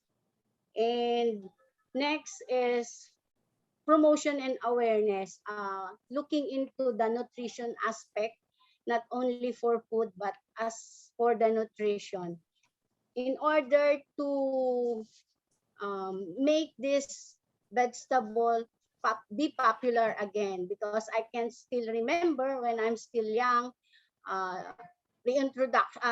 introducing this vegetable through rhymes makes attractive to children. And next one is linking programs that will enhance the value of indigenous food crops, which is the value addition, like the nutraceuticals and pharmaceuticals or wellness, and make it into an enterprise activities. That's all. Thank you. Yeah, thank you very much for your additional observations. And I think I'm not going to try to summarize the rich feedback, but clearly, there is a strong nutritional aspect to the use of indigenous fruits and vegetables, and clearly promotion is important, and linking into actual value chains and enterprise development, but also working closely with the local knowledge that is available. And so there are many interesting and key points that have been raised. So we'll try to capture this, as I said, in some sort of a write-up. So we'll be in touch with you. I do have to pass on to Bo now, because we are already 7 minutes behind schedule. So Bo, can I hand over to you? Thank you, Stefan. And I it's really, see. I see we have a hand. I don't know if you want to take it or not, but yeah, probably I think we can take just one hands from the audience. Yeah, and Dr. Mahocha, please manage your time in 2 minutes. Thank please. you. Thank you. Thank you so much. Thank you so much. In fact, a very good question has been raised that the barriers for such important crops which are existing in this industry. I would like to share one or two more barriers, I think, which are required to be brought into the light. One is this underexploited crops and the crops which are confined to particular regions, and they are native to many countries, and they have high nutritional value, but they are not in the planting material production chain because they exist in the natural population where uniformity does not exist, and the plants, they do not mature at the same time. So one thing is that we need to identify those varieties. Many countries, they have already identified. In India also, we have already identified. So those varieties are required to be brought into the planting material production chain. So accredited nurseries should multiply the planting material so that it could be done. So this is one of the barrier where quality planting material is not available. Now, second point that relates to creation of the market, because these are the underexploited crops where the demand is existing in a particular segment in the different countries. So to create a demand, I think that will create, if demand is created through the novel development of novel diverse products, definitely the high value, high nutritional profile, these crops will get the fillip. So this is again a novel development of the novel products based on, I should say, through functional as well as nutraceutical properties. Those are required to be brought forward into it. So these are the 2 points which I consider that these are also a barrier because it's lacking here in the system. Thank you so much. Thank you very much, Dr. Mel Choffer from India. Yeah, and let's finish our webinar. And I think in the past 3 and I think more than 3 hours, and I trust everyone enjoyed a very comprehensive and insightful presentation from a diverse group of speakers. We learned significance and high value of fruits and vegetables for food and the nutrition security, human health, and the livelihood improvement. However, most of us are advised to take more fruits and vegetables. Nevertheless, fruits and vegetables, particularly indigenous ones, are relatively neglected in policy enabling, research and development, value chain integration in diets, and marketing. Of course, awareness raising and the willingness and the communication can influence the policy change and also to engage to change the donors like interest. So to really to pay more attention to tackle those challenges for mainstreaming and integration of indigenous fruits and vegetables in the food system. And as Stefan just mentioned, we will follow up with all of you to see how we can how should we take further action to make it happen. And FAO as well as CIAT, we will always stand with you. And so we are looking forward to a more productive collaboration with all of you, and let's work together. Before we close the webinar, I would like to highly appreciate all our distinguished speakers for your comprehensive, insightful presentations, which give us a very good opportunity to learn your good practices, your advanced technology and innovations, and your suggestions for us to work on. And thank you very much. And I wish all of you have good health. Have a good day. Thank you very much. Thank you very much, everyone. Okay, Keep thank safe. you. Keep safe. Thank you. Thank you. Thank you. Thank you. Thank you very much. Thank you very much. Yeah. Thanks, friends. Bye-bye. Bye-bye.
Imagine your most recent dinner.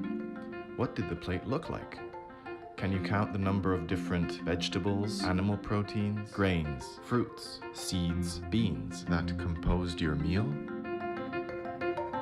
Agrobiodiversity describes the wealth of different plants, animals, and microbes